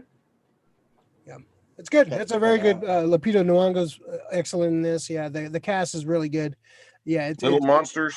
Yeah, Monsters. It's a great. I think it's Amazon, right? I think it's Hulu. It's Hulu. Yeah, it's Hulu. It's definitely on Hulu. I highly recommend it. I watched. Yeah. It's just fun to watch, man. And Josh Gad alone is just fucking hilarious. Josh Gad is fucking funny as shit in this one. Yep. Let's see. Davis, Dawn of the Dead, the only good Zack Snyder movie. Man of Steel. Yeah, Man of Steel is great. I like that. Man. Yeah, Sucker Punch. Sucker Punch is shit. I like Watchmen. Watchmen is good. Watchmen. Sucker Punch is horrible, man. It's like a long annoying music video, man. It's not good. Good visuals, like with the visuals, with the huge samurai. The samurai fight was amazing. Yeah. But can we have a whole movie of that movie, like of that sequence? Just give us a whole movie of that. I would have been happy. Let's see. Jet Expectations. LOL, David Little. Let's see. Good flick, Ann. Talk about Planet Terror. Yeah, it's a good one. I like that one. All right, Planet Terror. All right, we're on to the Deuce. All right. Actually, if you're watching, like the video, we got 12 people watching. Look at that, man. Everybody's tuning in for the anniversary show. Yeah, no one's gonna get naked, so sorry, folks. If we get 100 likes, well, maybe we will. But yeah, like and subscribe if you haven't already, please. All right, Alex, Hondo, Fauci. Fulci. What's your number? What's your number Fauci two? lives. The Deuce. My number 2 is Shaun of the Dead. Okay. I friggin' love that movie. Zombie theme, it's just well done, and what it says about kind of like society and like how like some of us were walking through life kind of like a zombie, and he's like all yawning in the beginning. It's just so fun, man. Yeah, just a great movie, man. Just so good. I mean, yeah, it's a comedy, but it has good zombie. It has good zombie. Folks getting killed. So, yep, people getting killed. People turning, and sorry, Philip. Zombie apocalypse. Great movie, man. Awesome. That was your number 2, right? Number 2. All right. That was my number 2. My number 2 is the Davis approved Night of Living Dawn of the Dead remake from the great Zack Snyder. Great movie. It's awesome, man. I love the original. The original movie is probably like number 6 on my list. Like last time I cheated on a horror list, I put these both of them together. This time I thought I'd man up and make a choice. This movie's amazing. I love the cast. Like Ving Rhames and just all these. Matt Frewer. Matt Frewer is great. I love the visuals, the music in this movie. Like Hondo said, the Johnny Cash song in the beginning just really sets the tone for the movie. Those opening credits are probably some of my favorite opening credits to a movie ever, and it really sets the tone. Even the after credit, the after credits is pretty much the sequel to the movie, and you kind of see what happens to the characters next, which is awesome. You know, you had the Down with the Sickness playing. The music during the movie is great. All the actors. The guy who plays CJ? I thought he was great in that movie. He's probably one of my favorite characters in the movie. I love his arc. Oh, yeah. He shows up in a couple other Zack Snyder movies, but I love the all around just great zombie kills. The terrifying fast zombies. Which I like the slow zombies. I think I could handle, but the fast zombies. Fast zombies. Some brutal scenes, man. It's great. I love the end. The last 20 minutes is fucking brutal. Just like shit goes down. Characters die. It's not the decisions are made. Decisions are made. And you have a zombie baby, man. Come on, anytime you have a zombie baby, it's always good, man. I'm surprised Dead Alive hasn't made it on anybody's list yet. So, it's great. Flick. I love this movie. It's a fun movie. Great soundtrack, great visuals. My second favorite zombie movie. Bo, what's your second favorite? The original Dawn of the Dead. Can't argue with that, man. It's a great flick, man. Yeah, I mean Romero, Ken Faree, that's the shopping malls, Tom Savini working on the special effects. Yeah, it's Romero. You can't go wrong. The king of the zombies. Yeah, I was watching it last night. The scene where dude's trying to do the love tester and he gets his arm ripped off. I remember that as a kid, dude. That scene like stayed with me when he's trying to do the love tester and he gets his arm ripped off. Just like the very subtle humor in that movie is great, and like Hondo said, the music is great in that movie too. It's a good pick, man. Yeah. Mine's a little special. I got Romero to sign it before he passed. I got him at DragonCon one year, and I got Ken Faree on there too. There you go, classy. Yep. Oh, that's nice, man. Flexing, man. I'm not. I'm just sharing. I'm sharing. I might have to flex it. I'm sharing. That's what he calls flexing. Nice. If you can't show off your collection, what's the point of having a collection, right? Let's see. All right. Your deuce, Ricardo. What you got? All right. So my number 2 is also Dawn of the Dead, but it's the Zack Snyder Dawn of the Dead. Rick, do we have almost the exact same list except for the We- third one, right? Yeah, except for the third one. I don't know where we're gonna end up, but it's almost the same. You guys It's always fucking have the scary. same. It's fucking scary, man. You guys are Oh. movie brothers. Mm. Movie bros. Fucking share the You're same like- brain. Movie twins.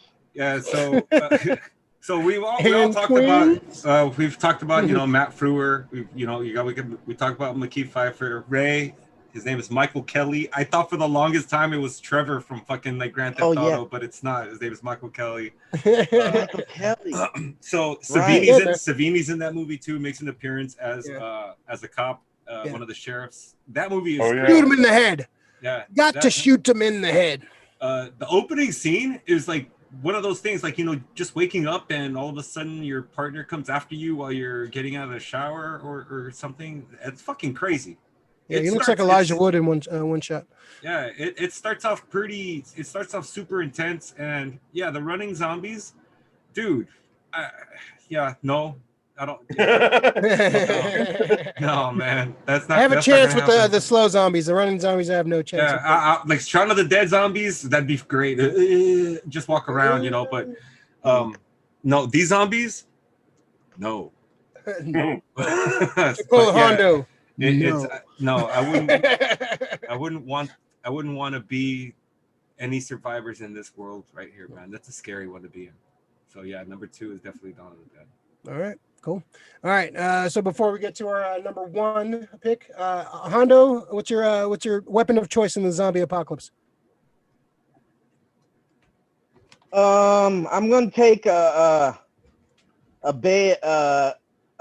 rifle with a bayonet on it. You know how long I can you know use that it takes to have a fucking load of rifle?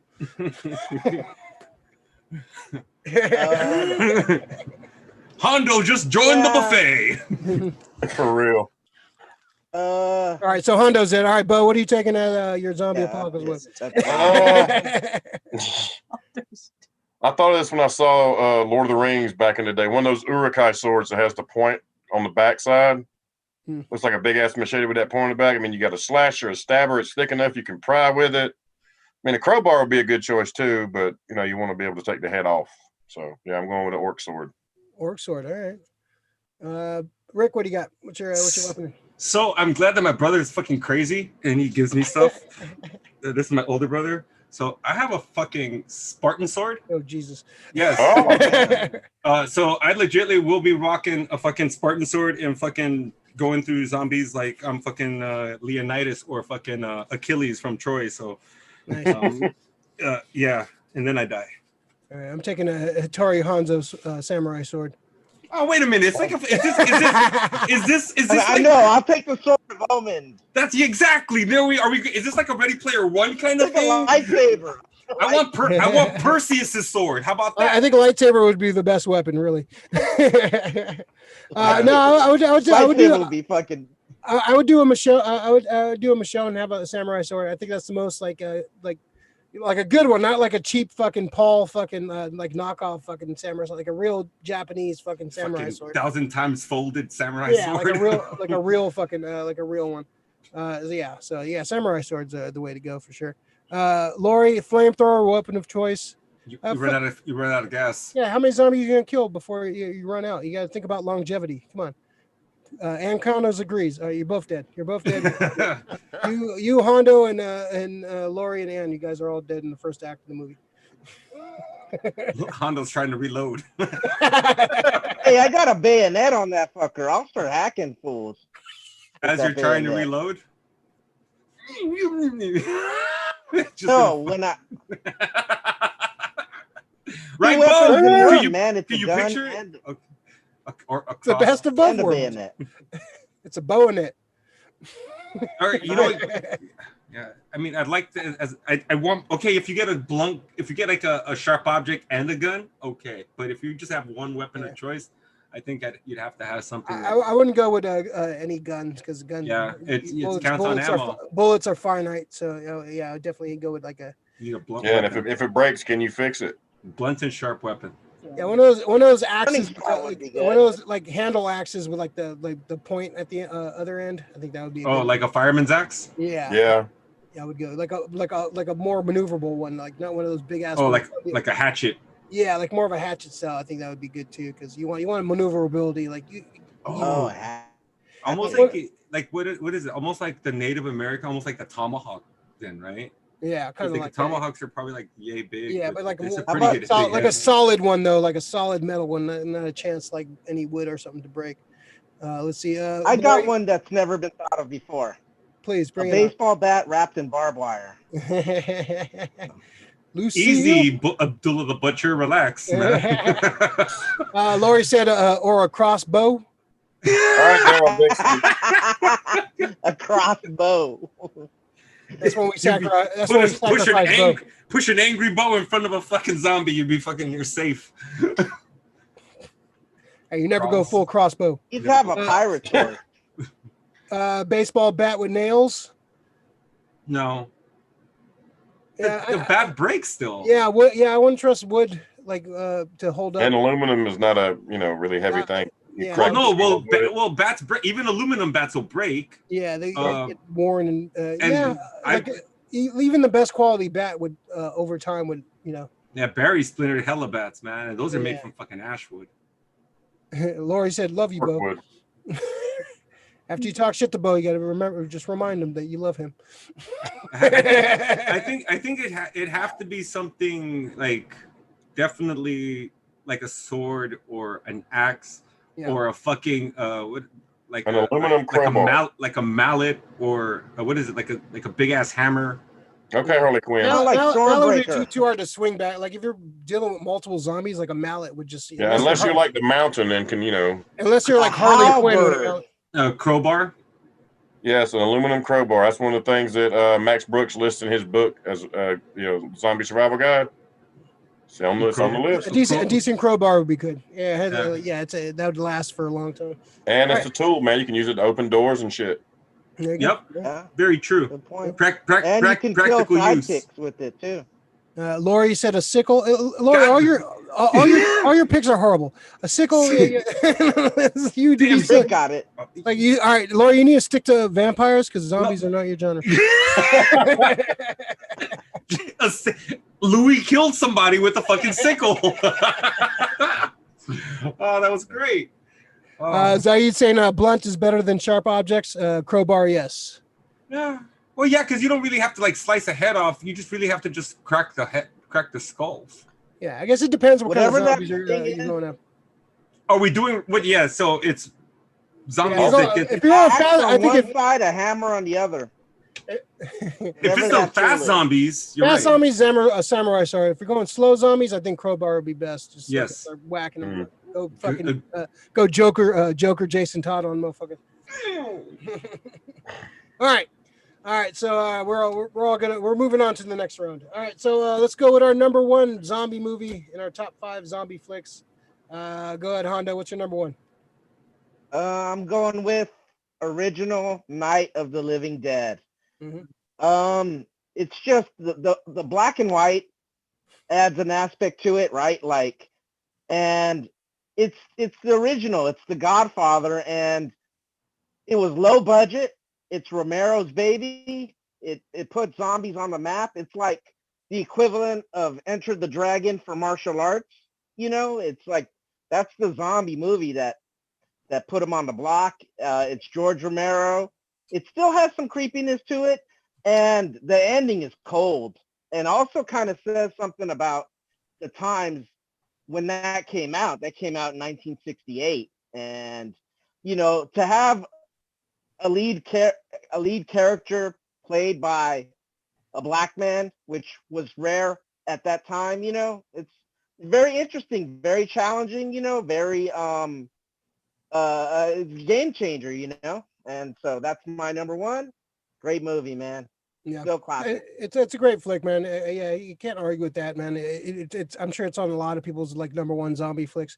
It's a great flick, man. Yeah, you can't go wrong with it. I just prefer the remake a little more. All right. So that's your number one. My number one. We'll see if somebody else might have this as their number one.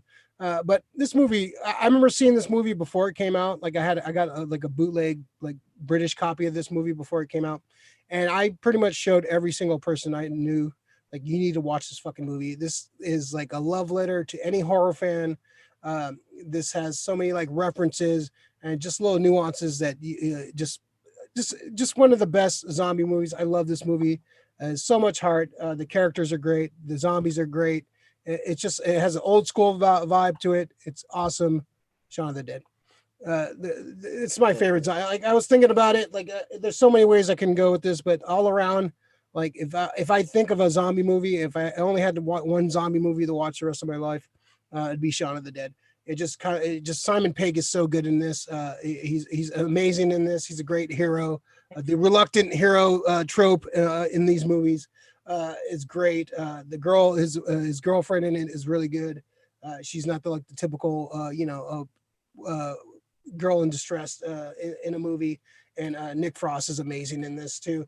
Just their chemistry is so good. Like, you can see why they've done a TV show and countless movies, and they have a new Truth Seekers coming out in a couple weeks. They're like the new Abbott and Costello, new Cheech and Chong, the new like, anytime they show up in a movie or anywhere, I want to see them. They have great chemistry. I hope they make movies for another 20 years. Yeah, even Paul is great. I love Paul. So yeah, Shaun of the Dead, man. It just, the music is great. The callbacks to the Goblin themes from Dawn of the Dead. It just kind of makes references to like all the whole genre. It's a love letter to horror. It's not it's a comedy. It's a horror comedy, but it's just my favorite zombie movie. It's just great. It just has everything I love about the genre, and it doesn't make fun of it. It just embraces like all the silliness of like a horror movie. It's just a great flick, great soundtrack, great visuals. Edgar Wright's an amazing director. It's an awesome movie. I can't this is my favorite zombie movie. It's Shaun of the Dead. It's great. Bo, number one. Again, same as Hondo, the original Night of the Living Dead, black and white. I don't have that on DVD, and I wasn't gonna go dig out my VHS. You can find it for $1 anywhere. Yeah, I know. Yeah, because Romero doesn't have the rights, so that like anybody can like put out copies of it. So that's why it's kind of a sad story. Like, the movie made millions of dollars, and Romero didn't like get a cent of it because they fucked up on the rights. So it's a great flick, man. Yep, that's my number one. The black, like Hondo said, the black and white aspect of it just adds to it. And it's the OG, man. It's the one. You can create horror kind of simple, man. You just get people like walk around like that must have been kind of like relatively like zombies. not so hard to do, right? Well, that's like a lot of film students, a lot of like first time filmmakers. What they do is do horror movies, because horror movies are easy to fucking, you can make a cheap horror movie pretty well, like if you know what you're doing. So a lot of like indie filmmakers, like when they start fake off, blood is cheaper than CGI any day. Yeah, pretty much. Yeah, and like if it wasn't for that original Night of the Living Dead, you wouldn't get any of these zombie movies we're talking about. Like, there would not be a genre. This definitely set the genre for the next 50 years. There would be no Walking Dead. There would be no Dawn of the Dead. There would be none of these zombie movies. So yeah, and that's why it's my number one. It's definitely one of the goats of zombie movies for sure. Yeah, no doubt. Night of the Living Dead. All right, Rick. All right, so I'm glad that Romero got all the love, and because he deserves it, and Snyder's gotten love too. But I'm glad that, and Hondo, hold that shit up proud, bro. So my number one is Zombie by Lucio Fulci. So yeah, now the thing is, I go back to this when you catch a movie, it's when you first see it, and I remember watching this pretty fucking young. Some of the imagery, and I watched all those movies when I was young.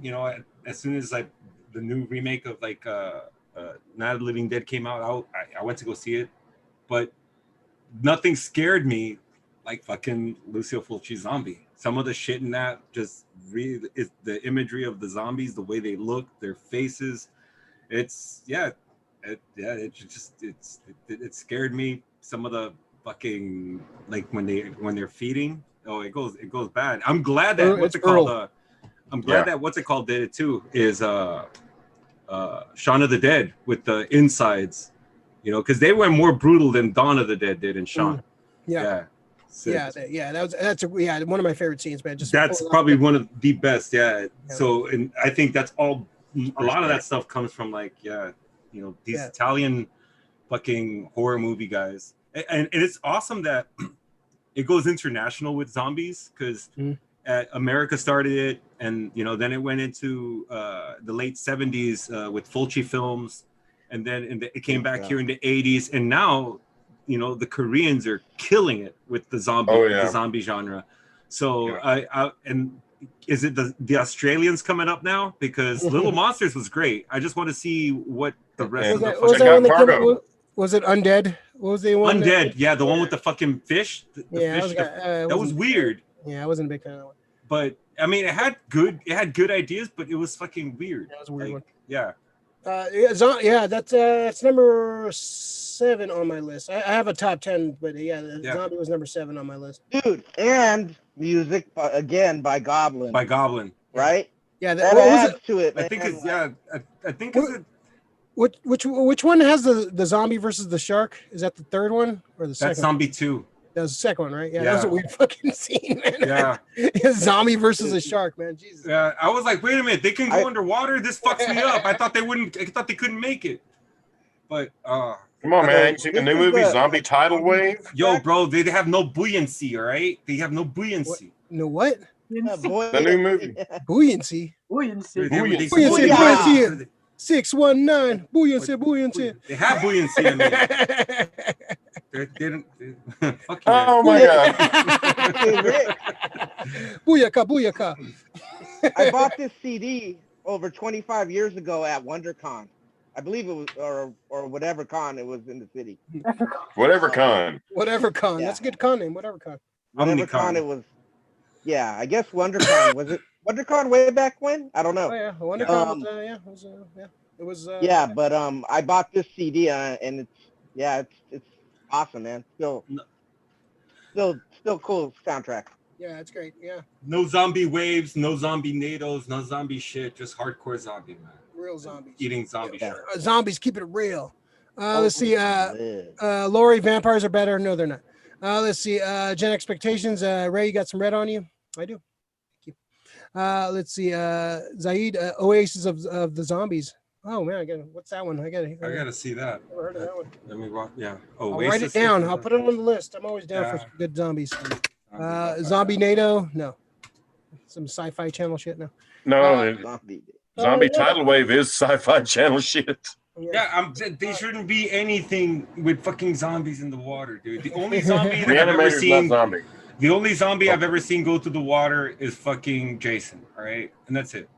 He's not a zombie. Dead Alive is a good What is movie, he? man. Dead Alive is a good one. I'm surprised no one mentioned that one. Yeah, true. That'll probably be in my top 10. I kick ass for the Lord. Oh man, I kick ass for the Lord. That part is so awesome. They had a good zombie baby too in that one. The rap. What is it? The Rat Monkey. Hondo, is Reanimator in that book? Yes. It is? Reanimator. Okay, so it's zombies. That's technically a zombie movie. Yeah. There's only a couple zombies in it though. It's somebody's been reanimated, so it counts. I guess that counts. Yeah, no one mentioned the original Return of the Living Dead. That's a good one. Oh, Dead Snow! I can't believe I forgot that one. They have Dead I like Snow. I like the visuals in that movie. As soon as you said that, I pulled up this page. Dead Snow. The visuals are great. I think the movie's just not that great. The visuals in that movie are great. The zombies look fucking amazing in that. But I just Planet Terror. Yeah, it's Planet Terror. Yeah, I think Ann mentioned that one. Yeah, that's a good one. So many goddamn zombie movies I've had in the past. Yeah. Like, just the 20 years alone has been like insane, like with zombie movies. That's a good list. Technically, Resident Evils would be zombie movies too. Hush your mouth. World War Z. I think if you combine all 7 Resident Evil movies, there's like one decent movie out. You get 40 minutes, Ray. You get 40 minutes. They need to make 2 more shitty movies so we can get that full hour. Yeah. Hey, they're actually going to remake Resident Evil as a movie without W.S. Anderson and it's supposed to be more of the game, which is I'm looking for. Oh, Pet Cemetery. Yeah. Wow. Serpent in the Rainbow? Serpent and Oh, Rainbow. and Serpent That's and another Rainbow. that's another Yes. borderline one though. That's not. That's more voodoo. That's yeah. more And that's where voodoo. zombies come from is voodoo. Yeah, but like we're original- talking Romero zombies, man. That's Morrow zombies. yeah, yeah. So yeah, you can. That's it's Bill definitely- Pullman, wasn't it? In Serpent and the Rainbow. Yeah, it was. Yeah, like Lori's saying, so would Frank. Yeah, you can definitely throw a lot of like reanimated corpses as zombies. You can count that. We were talking about zombies, like we know what we mean zombies. So many like things fall in that genre of reanimated corpse. That's like a lot of Yeah, horror. see, like technically, I was gonna Definitely tell Alex. reanimated. Okay, so Alex is 28 days later Yeah. in there. Yeah. Those aren't zombies. Those are raged. Yeah. Those Yeah. I call They them have infected. rabies. They're infected Yeah. So because they're not dead being reanimated. They're I just got a case of the Rona, man. yeah, they got really bad Rona. they got the Rona, man. Fuck. Why didn't we This is look? what- Why didn't we this is watch what 28 Max days later Landis watching said. Outbreak and shit with the little monkey? We should have watched 28 days later. check this out, Rick. This is what Max Landis said. He says about the argument about 28 days later. They're not zombies. They're infected. Yep. Decried another slew of very passionate people, somehow ignoring the fact that a trope is a trope, and 28 Days Later is most definitely a freaking zombie movie, and it is mostly brain dead and comes at you in big groups, trying to infect you with something that turns you into one of it. It's a zombie. That's what he says. They're trying to eat you, not trying to infect you. I don't know. I That's his think argument. You know what? I'll fight. They're brain dead. They I'll come fight after Max you, Landis on that and- shit, bro. I'll fight him on that one. I don't know. I don't. All right, well, Personally, I don't count. I don't count it as a Landis, zombie if you're movie. Watching this, I don't Rick's count. gonna fight you outside. I count. I- Me, I- I've always I- counted it as they're infected because Yeah, I they're don't really not count dead. them as a zombie. Oh, that's just me. You know, Yeah, they're not dead. Well, I put it on my No, zombie between list, me, you, and though. Rick, No, it ain't I'm not good. saying, but you know, No, not like saying your list is wrong. It's like Yeah, me we're just- I'm personally, just- I wouldn't put it on my list. Yeah, I don't think it's It's zombie. arguable if it's a zombie movie. Yeah. no, I was just seeing if it was in the book or not. You know, but it's mentioned. Yeah. I it's would, in the yeah, book. no, you definitely would mention it like if, like modern zombie, like almost like It's a zombie-esque movie. Oh yeah, I mean, Oh, like Creepshow. is Quarantine? Oh a yeah, zombie Creep movie? Show, Creep Show. Creep Show, that one And the part. second one. Remember the guy she keeps running over? Yeah. Yeah, Zaid makes a good point. Can they be cured in 28 days later? Yeah, right. They, Yeah, they Oh. could be turned back. yeah. There was a cure in 28 weeks later. There was a cure. Is that the one So- Jeremy Renner dies in? Yes, Spoiler alert. but see, and therein lies the thing because if they can be cured, I don't think a zombie can be cured. You're dead. There's no cure Right. for death. Undead. Yeah. Shoot him in the head, and they stay Well, you dead. technically shoot anybody in the head, they'll die. So you know. Yeah. that's I mean, Alex, why I like the Return of the Living Dead zombies. Like you shoot them in the head, didn't fucking do it. Yeah. Yeah. Get this damn screwdriver out of my head. Old school stuff, you got too, the like, fucking little corpse. White zombie. A little Oh, White Original. Zombie, Bela Lugosi. There you go. Yeah. All right, Yeah. awesome. All right, It has like I think they list that as the first zombie movie. Yeah. Bela that's Lugosi. that's, And then they point out also, even though it's aliens, Plan 9 from outer space, yeah, they have zombies Yeah. in there. they're alien Yeah, zombies. yeah, and there then- are zombies in there. Plan 9. God, I haven't Bela watched that in Lugosi's so last long. movie. Pull the string. Yeah, I just always think of what's his name in Ed Wood. Because technically, On Landau? technically, On Alex, Landau, yeah. Yeah, he got the Oscar for that. He deserved it for that one. so Pull the string. Hey, Alex, so Max Landis's argument. So by that argument, that would mean that something like Invasion of the Body Snatchers is a zombie movie. Let me see if it's in here. I don't Okay, know. yeah. I All mean, right, I don't want I just to got the book Alex trying yesterday. to disprove zombies. All right, let's move on for this. We had a good list. All right, All right, so, good topic though. yeah, we can go on about this for a fucking years. How you doing, Rick? I'm good. I'm Okay. good. All Feeling right, let's go to our pool list, man. That was good. Good discussion. Let's see. Zaid, not a zombie. So Zaid, Not a zombie. you've been voted off the zombie island. Your whole list has been invalidated. Yeah. You are the weakest zombie. Goodbye. Bye. You chose yeah. So, Oh, he left. He's walking off. He's walking off the set. All right. So let's go with the pull list for this week. Pull list is stuff you picked up, you watched, you listened to recently, good or bad. So just stuff you're interested in and want to talk about. So we'll start with you, Bo. What's on your pull list this week, man? Oh, well, Michelle scored this for me. The Web of Venom, Wraith. Okay. Yeah.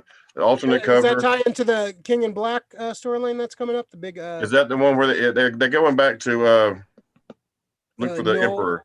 No. Yeah, they're going back to find him in this. Okay. And Eddie Brock comes in, and I don't want to spoil nothing. I got that, and I went back and I rewatched it, the whole series, because there's only like 6 or 7 episodes, and it's only like 25 minutes long, which I suggest y'all watch it. Jindai Tartarovsky's Primal, season 1. Oh yeah, I'm hearing good things about that. It's on what little streaming bit of it. service? It's cool, man. Actually, I just got it off the cable. It's on demand. No, it might be on there, but I got it on demand, and you go to Adult Swim. It was on cartoon. Oh, I think it's on HBO actually. I think It'll be on HBO Max. It's on HBO Go. Yeah. Okay. Is it on Go? Yeah. Fuck, Go's different than Max. I mean Max. Okay. Yeah. It's on Max. Go HBO Max. Go is like being like taken away. So Yeah. Well, I'm waiting till because there's a lot Max. of stuff on Go that's not on Max yet. Oh well. yeah. Yeah. But regardless, this is the first run, first season. It's all there. You can watch it because they're fixing to drop season 2. Already? Yeah, it's coming this 40 end of the You month. watch it on what? HBO. And what are you suggesting we watch it on? Oh, I'm watching it straight off of Xfinity, the home, on demand, and that's where it is. Just go in there under Cartoon Net or not Cartoon Network, ready Adult to beat him Swim. up. Like, what are we watching on, man? What are you watching on, man? He's gonna put on that doohickey. Whichever device you find convenient. Hey, don't stream shame him, okay? Good. I want to see that though, definitely. It is amazing, man. It's caveman, dinosaurs, not a word spoken. Yeah, just like a Conan movie, huh? All right, cool. Samurai Jackish. It's Jindai Tartarovsky, man. Samurai Jack, Dexter's Lab, Powerpuff Girls. Dexter's Laboratory. Debbie. Ow, Diddy. Cool. Anything else, Bo? That's me. Awesome, cool. Hondo, what you got? I got a couple things. So I got these. I got this X-Woman by The art's amazing in that. by Milo Manara. I'd never had any. I just discovered this artist, and I've never had any artwork from him. So I said, I looked up online, and I found out that he did the X-Woman. So I said, oh, I'm just gonna buy it just because of the art and check it out. It's just a one shot, But yeah, he's an amazing artist. I also bought this special cover, the Lois Lane by Jose Luis Garcia Lopez. Yeah, I like that cover a lot. Oh yeah, this for the cover is telephone so booth. Kids now under- what's that in the background? Underrated DC artist, man. Yeah, man, he's pretty much he's a legendary visual, DC. visual guru. Think about it. Yeah, he's the man. Yeah, he's great. Yeah, Yeah. his like other than George Perez, he's definitely like when I think of DC characters, he's like the images I see because he did the DC superpowers and shit like that. So this is straight up kayfabe effect.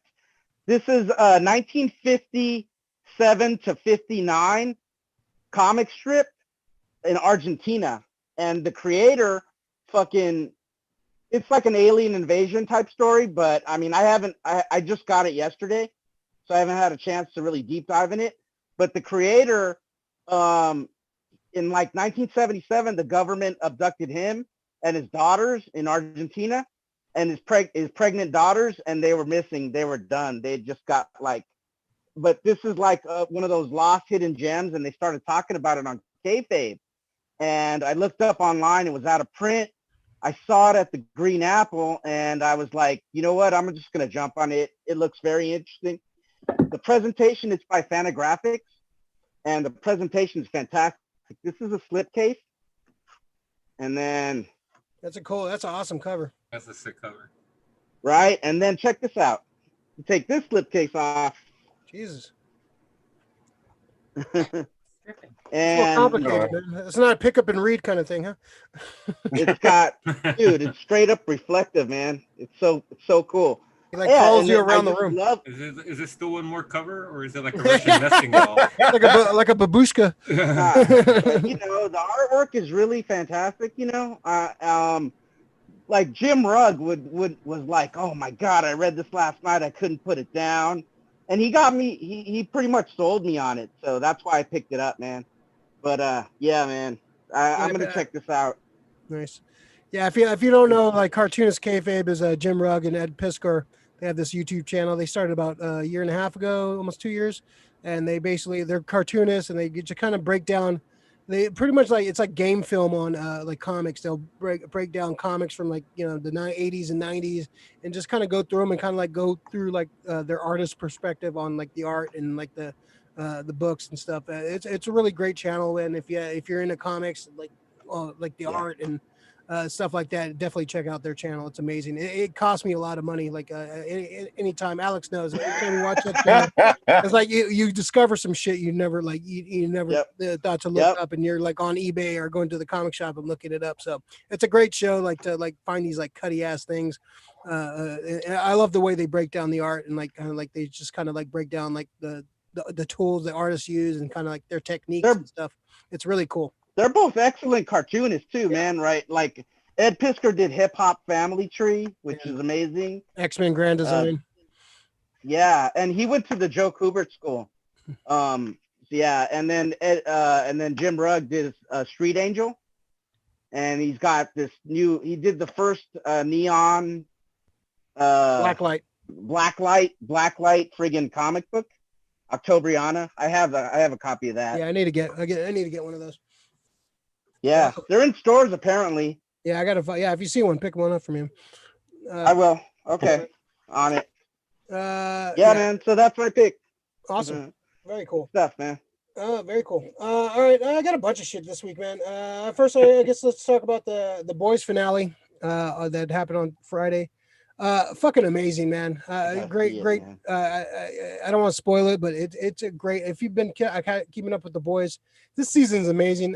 We talked about our top 5 comic book TV shows a few weeks ago, and this was, I think, Boys was like number 3, I think, on my list, and it's staying there, man. That this show is amazing. This season finale, it could be a series. It would have been a satisfying like series finale. It answered a bunch of questions, and then it gave you a bunch more to think about for the next season. Billy Butcher, Carl Urban is amazing. He deserves some awards for this show. His acting was so good in this. What's the guy who plays Homelander? What's his name? Something Starr, Michael Starr. Something. What the hell? Anthony Starr. Yeah, he's amazing. He's so good in this, man. He's like Billy Butcher and Homelander are just. They're just love their story arcs. It's a great story. It's such a great show. I love this show so much. Very cool. Very good finale. And this last episode of Lovecraft, I watched earlier today. I had chills, and I was like nervous the whole episode. I was like nervous and chill. Like I was just like, gotta catch up. It's probably the best hour, probably the best episode of the show. And this saying a lot. I love this show. Every week it's a great. Every week blows me away. This week I had chills and I was nervous the whole episode. It was just so tense, and it was just so like you didn't know who was going to live, who was going to die, what was going to happen next. It was such a well written show.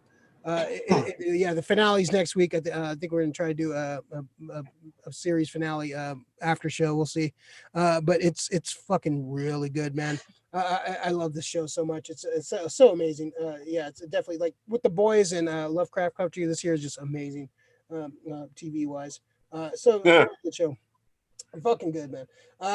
Also, I picked up Cobra. The new G.I. Joe classified Cobra Commander. Oh wow! Oh shit! I love these classified. These are the 6-inch G.I. Joe figures. This is the Cobra Commander. I picked this up at a grand opening of this. It's called Pot of Gold Collectibles in Pleasant Hill. Amazing store. A lot of cool vintage shit. A lot of cool. Yeah, just opened up this last Saturday. A lot of cool shit there. If you're a fan of like figures and old vintage stuff. I know Bo is not a fan of that stuff, so he didn't show up. But it's they have a lot of cool shit there. I picked up like a Pocket Heroes Luther. I picked up a Battle Beast figure, and I picked up Oh, they had a Battle Beast? Yeah, they have a bunch of them. Yeah. So yeah, that's the Cobra Commander classifieds. I have a few of these already. This is just a badass looking figure, man. He looks so cool. These new designs have really grown on me. I really like the new designs of some of these figures. But yeah, it's definitely. I'm digging this G.I. Joe classified line a lot. And what else did I pick up? Also, I picked this up last week. At the great Amazing Fantasy Black Widow Epic Collection. This is the volume 2. So this has a bunch of like great one shots and like some of like single issue stories from like Black Widow's past. Like I haven't really read too much of Black Widow unless she's like shows up in Avengers or like Winter Soldier or like some Captain America shit. So I picked this up. One of the few pages that really sold me was this one right here by the great Jorge Perez, Uncle George. George Perez in his prime. That image right there, like when I opened that up, I was like, God damn, that's how you draw Black Widow. She looks badass right there. Yeah, it has a bunch of like the Marvel graphic novels and stuff from like the 80s and 90s, like some of the one shots and stuff. Yeah, I was gonna there was a couple of the other ones I was gonna pick up, but and it has a great if you can see that. Bo, can you read that off for me? Eric Conway. Thank you. Thank you, Bo. Yeah, it just has great art. Larry Stroman does a series in here. Stroman, nice. Stroman does an arc in here, like one of the graphic novels. Joe Cheeto does a great. There's some really good art in that, man. Yeah, the art is like I picked this up. Yeah. I was like, I didn't go in intending to buy this at all. I was like, Black Widow, whatever, and then I picked it up and looked at it. I was like you just see like the Cheeto art is just amazing. Like he has a cheesy like pinup kind of art, but the art looks amazing. Yeah, it does. So yeah, I had to pick this up, man. Like I said, I'm not the hugest Black Widow fan, but like opening this up and seeing all like the great like artists and like writers that are involved in this, like come on, like look at that. That's some like great cheesecake art right there. Oh yeah. Yeah. So I opened this up. I was like, all right, I got to pick this up. So I don't think I've ever really picked up a Black Widow trade, but this is the one I picked up. Yeah, it's pretty awesome, man. I can't wait to jump into that. Yeah. So it's that's my pull for the week. Hold on before we get to you, Ricardo. Let's see. We have Danny Quintero. Don't forget to vote. Yep, vote, folks. Hopefully everyone's got their ballots in and send those out. Make sure it's like a real real ballot box, not some fake one that's been put out there to fucking not count your vote. Let's see. Karen May. Hi, Karen May. I'm Wattpad reading Don't Be a Hero, a superhero novel by Chris Strange. I've not heard of that one. Oh, I'm gonna check that out. All right, cool. Let's see. All right, Rick, what's on your pull list for this week? So I purchased the Mario 3D All Stars. Nice. So yeah, I've been like just starting with Mario 64 and just looking at it to see how they revamped it. They super cleaned it up. Yeah, it looks clean. Yeah, I'm like really happy with it. Going through it pretty fast. Haven't jumped into the other games, but yeah, it's a fun time to be a gamer right now. So they're coming out with really fun games, and hopefully they come out with we'll see what the PS5 has to offer. Or I'm not sure if the Nintendo's doing something else, but there's a lot of fun games. Hopefully, I look forward to playing a lot of them. So yeah, Switch has some good stuff right now, man. They got a lot of shit coming out too. That's looks cool. Have you downloaded the Mario 35 yet? Not yet. I'll probably do that right after. Yeah, it's a fun I played a little bit of it. It's a fun throwback kind of like you play against 35 other players, and like you're trying to run through the original Mario Brothers, and like you kill enemies, and you send them to other people on the screen. It's crazy. It's intense. It's fun. I like it a lot. All right. What else you got, Rick? That's it right now. All right. Oh, I watched one I forgot. It was I watched Abbott and Costello Meet Frankenstein the other night. Oh, that's a great one. It's so good. I forgot how good that movie was, man. It's a fun flick, man. Great to see all those monsters together, and Bela Lugosi coming back to play Dracula. I forgot that's the only second time. That's the only second time he played Dracula. He played like so many like Dracula type characters that you forget that that's only the second time he played Dracula. So yeah, that's great. Yeah, it's great little flick. Rick, you talking about that game? No. No. It's the equivalent on the Switch, the Super Mario All Stars 3D. 3D. So it's a Mario 64, Mario Sunshine, and Mario Galaxy. So it's like the next evolution of Oh, okay. They give you the 3D version of the Mario games. So I mean, I was super happy with that. The only thing they nice have little left. piece you got there, Bo. Yeah, that's a great fucking game. I still got mine. I still have mine. Yeah, that's a great. It's one of my favorite. Like, they just released that on the Nintendo shop too, so you can play that on the Switch. That Super Mario 3 is worth it alone, man. That's I've been playing the shit out of Galaxy and Galaxy. Yeah, that's like the main reason I bought it, because I've been wanting to play that game. I never owned a Wii or Wii U, so wait till you get to Sunshine. Sunshine's fun as hell too. I heard it's a pain in the ass. So It is. It's hard. It's like Mario 2, the original Mario 2 Lost Levels. It's a harder game. Yeah, I like Mario 2 Lost Levels. No lost levels, eh? Yeah. Yeah. It's like the Lost Level. It's hard. It's hard. It's Sunshine's not hard. Level No, of Mario 2. And like the Mario It gets 2 was frustrating. the Mario 2 that came out over here was Aladdin or some shit in No, Japan. Doki Doki Panic. Yeah, which is like kind of Aladdin theme. Like Yeah. they had little carpet rides and shit. Like it's all like that's why it's Snatching up, I turning. love- Yeah, it was like Arabian Nights kind of influence. Yeah. I love that game though. I'm a big Still. fan of that game. Yeah, it's a fun fucking game. I like how different it is. So it may not be like a pure Mario game, but it's fun. Yeah, yeah. The Luigi soundtrack. jumping. A cool thing about the Mario 3D All Stars too, it has the 3 soundtracks to the games too. Yes. Yeah, which is awesome. So if you're just Listen to the songs that you don't have to get to the level. You could just listen to that song if you want to. yeah, it's good. It's good shit, man. It's good shit. That's Good good shit. shit. That's good shit. That's Quote the good great Vince McMahon. All right, cool. Anything else, Rick? No. Okay. No. All right, let's go hidden gems. Hidden gems. Show and tell. Something like Cuddy to you in your collection. Something you want to show off or talk about. Something like show and tell back in the day when you used to go to class and show off your cool toys you picked up at some point. So we'll start off with you, Mr. Hondo. What's your hidden gem for the week? So another kayfabe effect. So they brought up a great one-shot Batman by Mike Mignola. Old school, right before he did Magnolia. Magnolia. Has the great Todd McFarlane likes to call him Magnolia. Mike Magnolia. Yeah, so they brought this comic book up, and I'm looking at the comic book, and they're like, "Oh, this is Mignola at the height of his powers before Hellboy," and they said it was actually the story is like a total prelude to Hellboy. So I looked and I said, "I have this. I got it signed by him too. I got it signed." Yeah, man. Awesome. Yeah. Was that Big Wow, or is it Seattle? I think so, man. And the art is just, man, it's ridiculous, man. It's like, it's so good. It's just fantastic, man. So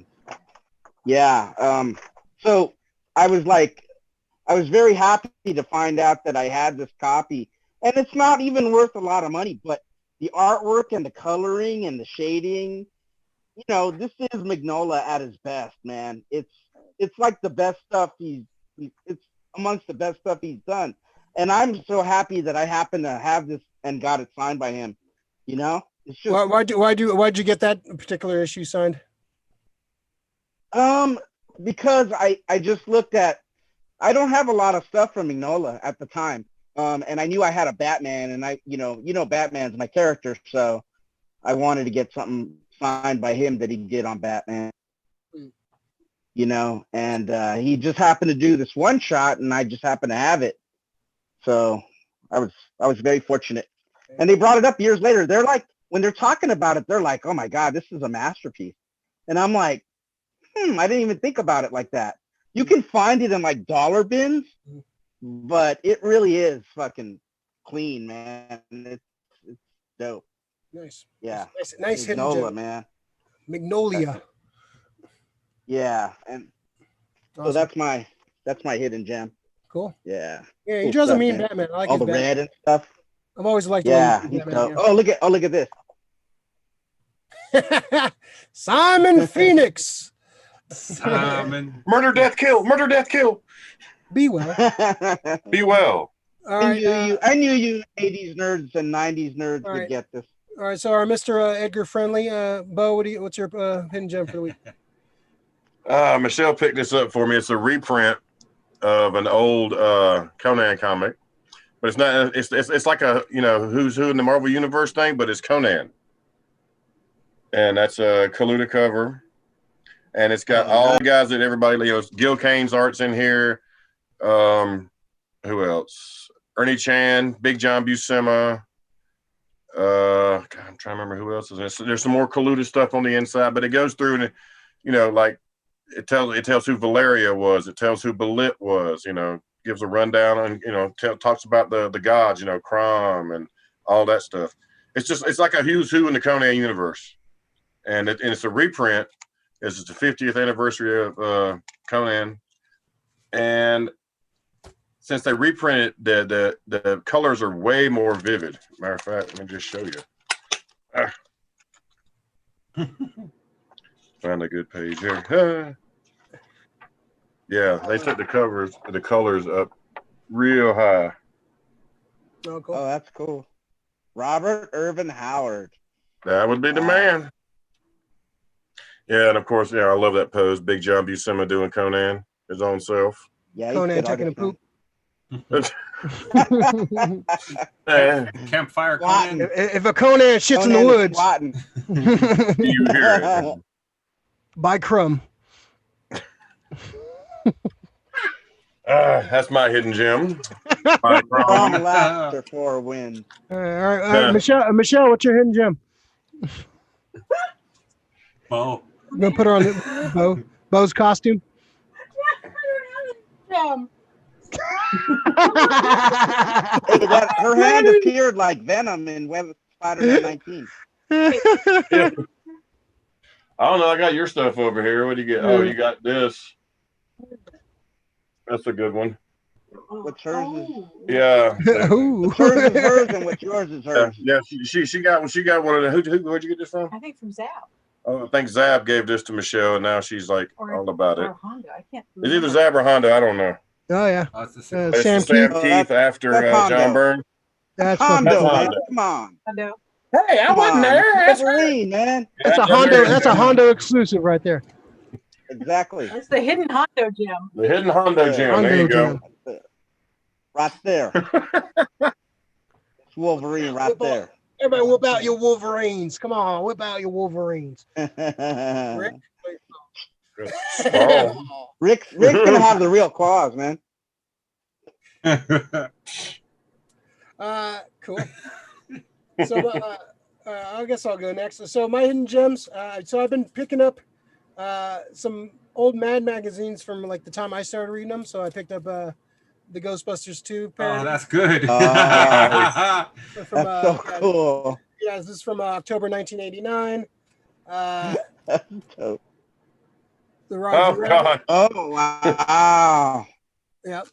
And the first one I remember having, and the first one I remember owning back in the day, back in '89, this one. Ah. I remember that too.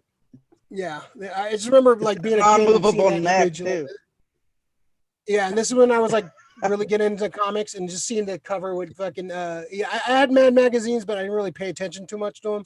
But I saw this cover like in a liquor store or something. And I was like, oh, I have to have that's amazing. Like the Batman with the Superman logo and looking goofy as fuck. So yeah, this is yeah, super cutty. I remember this issue a lot.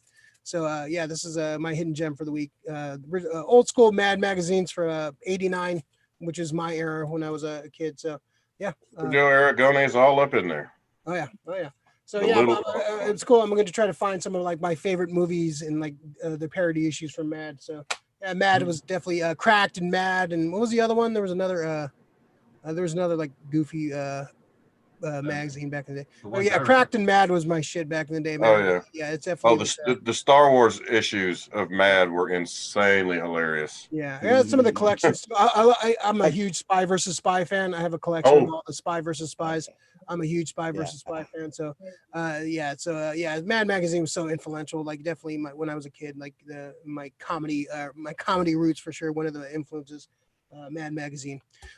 Cool. That's my hidden gem. Ricardo, what's your hidden gem for the week? Please say the Flintstones. Yeah, I was about to bring that up just to fuck with everybody. Zelda's. It is. So our I did bring it out earlier just in jest, but you know what? I never really brought this out to show someone. Yeah. Damn, that's Yeah. Well, you don't want to. good. Yeah, you don't want to. Play your hand there.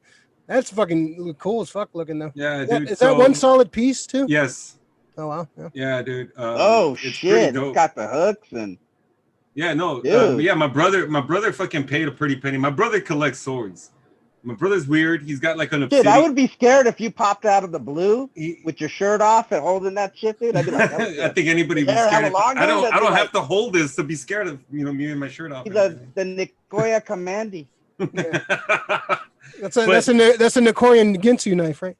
Yeah, no, actually it's a I forgot what they Looks call them. savage, It's a man, Greek seriously. like short Spartan sword. But he knows I fucking love like Greek culture when it comes to like all the warriors and like the Trojans and all that shit. So he gave that to me when he was moving. He was like, "All right," just gave it to me. He was like, "All right, right on, dude." Like, out of all this stuff, that's the one I wanted. So Oh, that's Yeah. dope, man. yeah.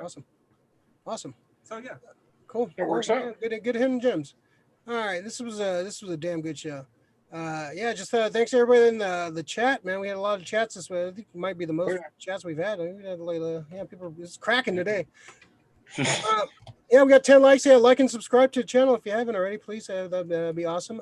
So any final words for us, Hondo? You wanna any shout outs, any final words you want to give to us? Yeah, everyone keep staying safe, keep masking up. We're not out of this. Just got to remind yourselves. I know it's a long haul. It's fucking in eternity, but you know, the war goes on, right? We just got to keep fighting and vote and take care of yourself too. You know, just treat yourself in any way you can. You know, get some fresh air, you know, do something fun, contact somebody, you know, just try to be good in spirits, man. At least I am. So Yeah, try That's your my best, man. It's some days are definitely harder than others, man. You know, people are having good days and bad days, man. So you know, it's just they can try to deal with it as grind, best you but- can, man. It's hopefully, yeah. Like you said, man, the war Keep goes on, grinding, man. man. Fuck, we gotta fight. Keep No matter who grinding. gets elected, no matter what happens after the election, man, you're still gonna have to, still gonna have to live and still have to live your life as best you you're can. gonna have to keep Uh, fighting anyways, right? The system, everything. Yeah, man. Yeah, for real. Captain Bogan. What can I say that Hondo hadn't said, man? Just stay safe, keep it real, and it'll be over eventually. Yeah, there's always death. Yeah. Nothing lasts forever. As we're talking about zombies. Yay. The series finale. Let's be believing in ghost story. Oh, and thanks to everybody watching and commenting and liking and subscribing. Yeah, Bo's a hot topic, man. Anytime I have Bo on, man, he's brings all the girls to the yard. His Bo shake. Let's see. Ricardo, what do you got? Final words. Yeah, most important thing of anything right now is get out there and vote. We can't go through this shit. Like, if we probably wouldn't have to deal with COVID if we had a different leadership. So get out there and vote. You know, we always think of you know, what it could be different. Well, let's make it different. Get out there and vote. Young people, it. old Get- people, there everybody and vote, vote. man. Get And, out there and vote. Yeah, get Not out too there and young, boat. though, Hondo. Get out there and Bo, you're gonna get out there and boat, right? I'm gonna Boat. boat. I'm gonna boat. Awesome. Yeah, just say, you know, like everybody said, man, vote. And you know, like even like I didn't vote for the longest time. I first time I voted was last year because I was, you know, even I was fed up with the system that we have, the hand we were dealt. So even an asshole like me that was kind of against voting and kind of didn't give a shit for the longest time, even now I'm joining the fight and I give a fuck now, and so I'm gonna vote. So that tells you, you know, get out there, you know, and you know, you say this, you know, even for your local shit, do your research, and like, there's so many like local things that actually pertain to you. You know, the presidential election is going to be a mess, and you know, no matter what you vote for, it's going to be a mess, no matter what. But our local elections definitely get in there, and like, there's shit that pertains to you like, on the local level. So definitely get out there and do your part. So yeah, and just thanks to everyone that's commenting and liking the video and subscribe to the channel. And you know, it's been a crazy year, and you know, just I think good things are coming up on. They have to, right? Good things have to happen. That's up this way, right? We it's always darkest before the dawn. So yeah, just thank everybody that joined the chat. We got a couple last chats here. Krista, keep on nerding. Stay well, everyone. Thank you, Krista. Lori, vote, vote, vote, vote, vote, vote, vote your booty, vote your booty, vote, vote, vote. Lori, happy anniversary, SF Comic Book Co. Thank you, Lori. Yeah, happy anniversary, guys.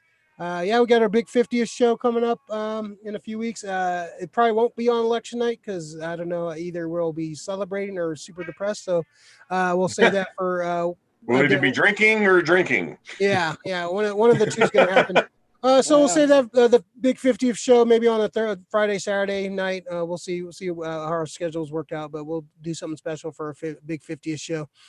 So more celebration, more you know, essing our own D's.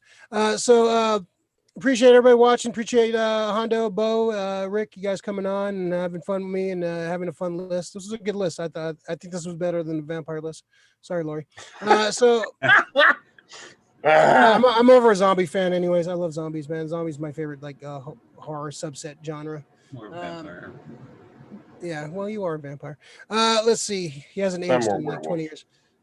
Yeah. We were going to do a top 5 werewolves, but there's really nothing. you could do a top 5. But, like we don't, all our werewolf movies will probably be the same because those are the 5 best ones. Yeah. You're going to have the Howling. You're going to have American Werewolf. You're going to have Dog Soldiers.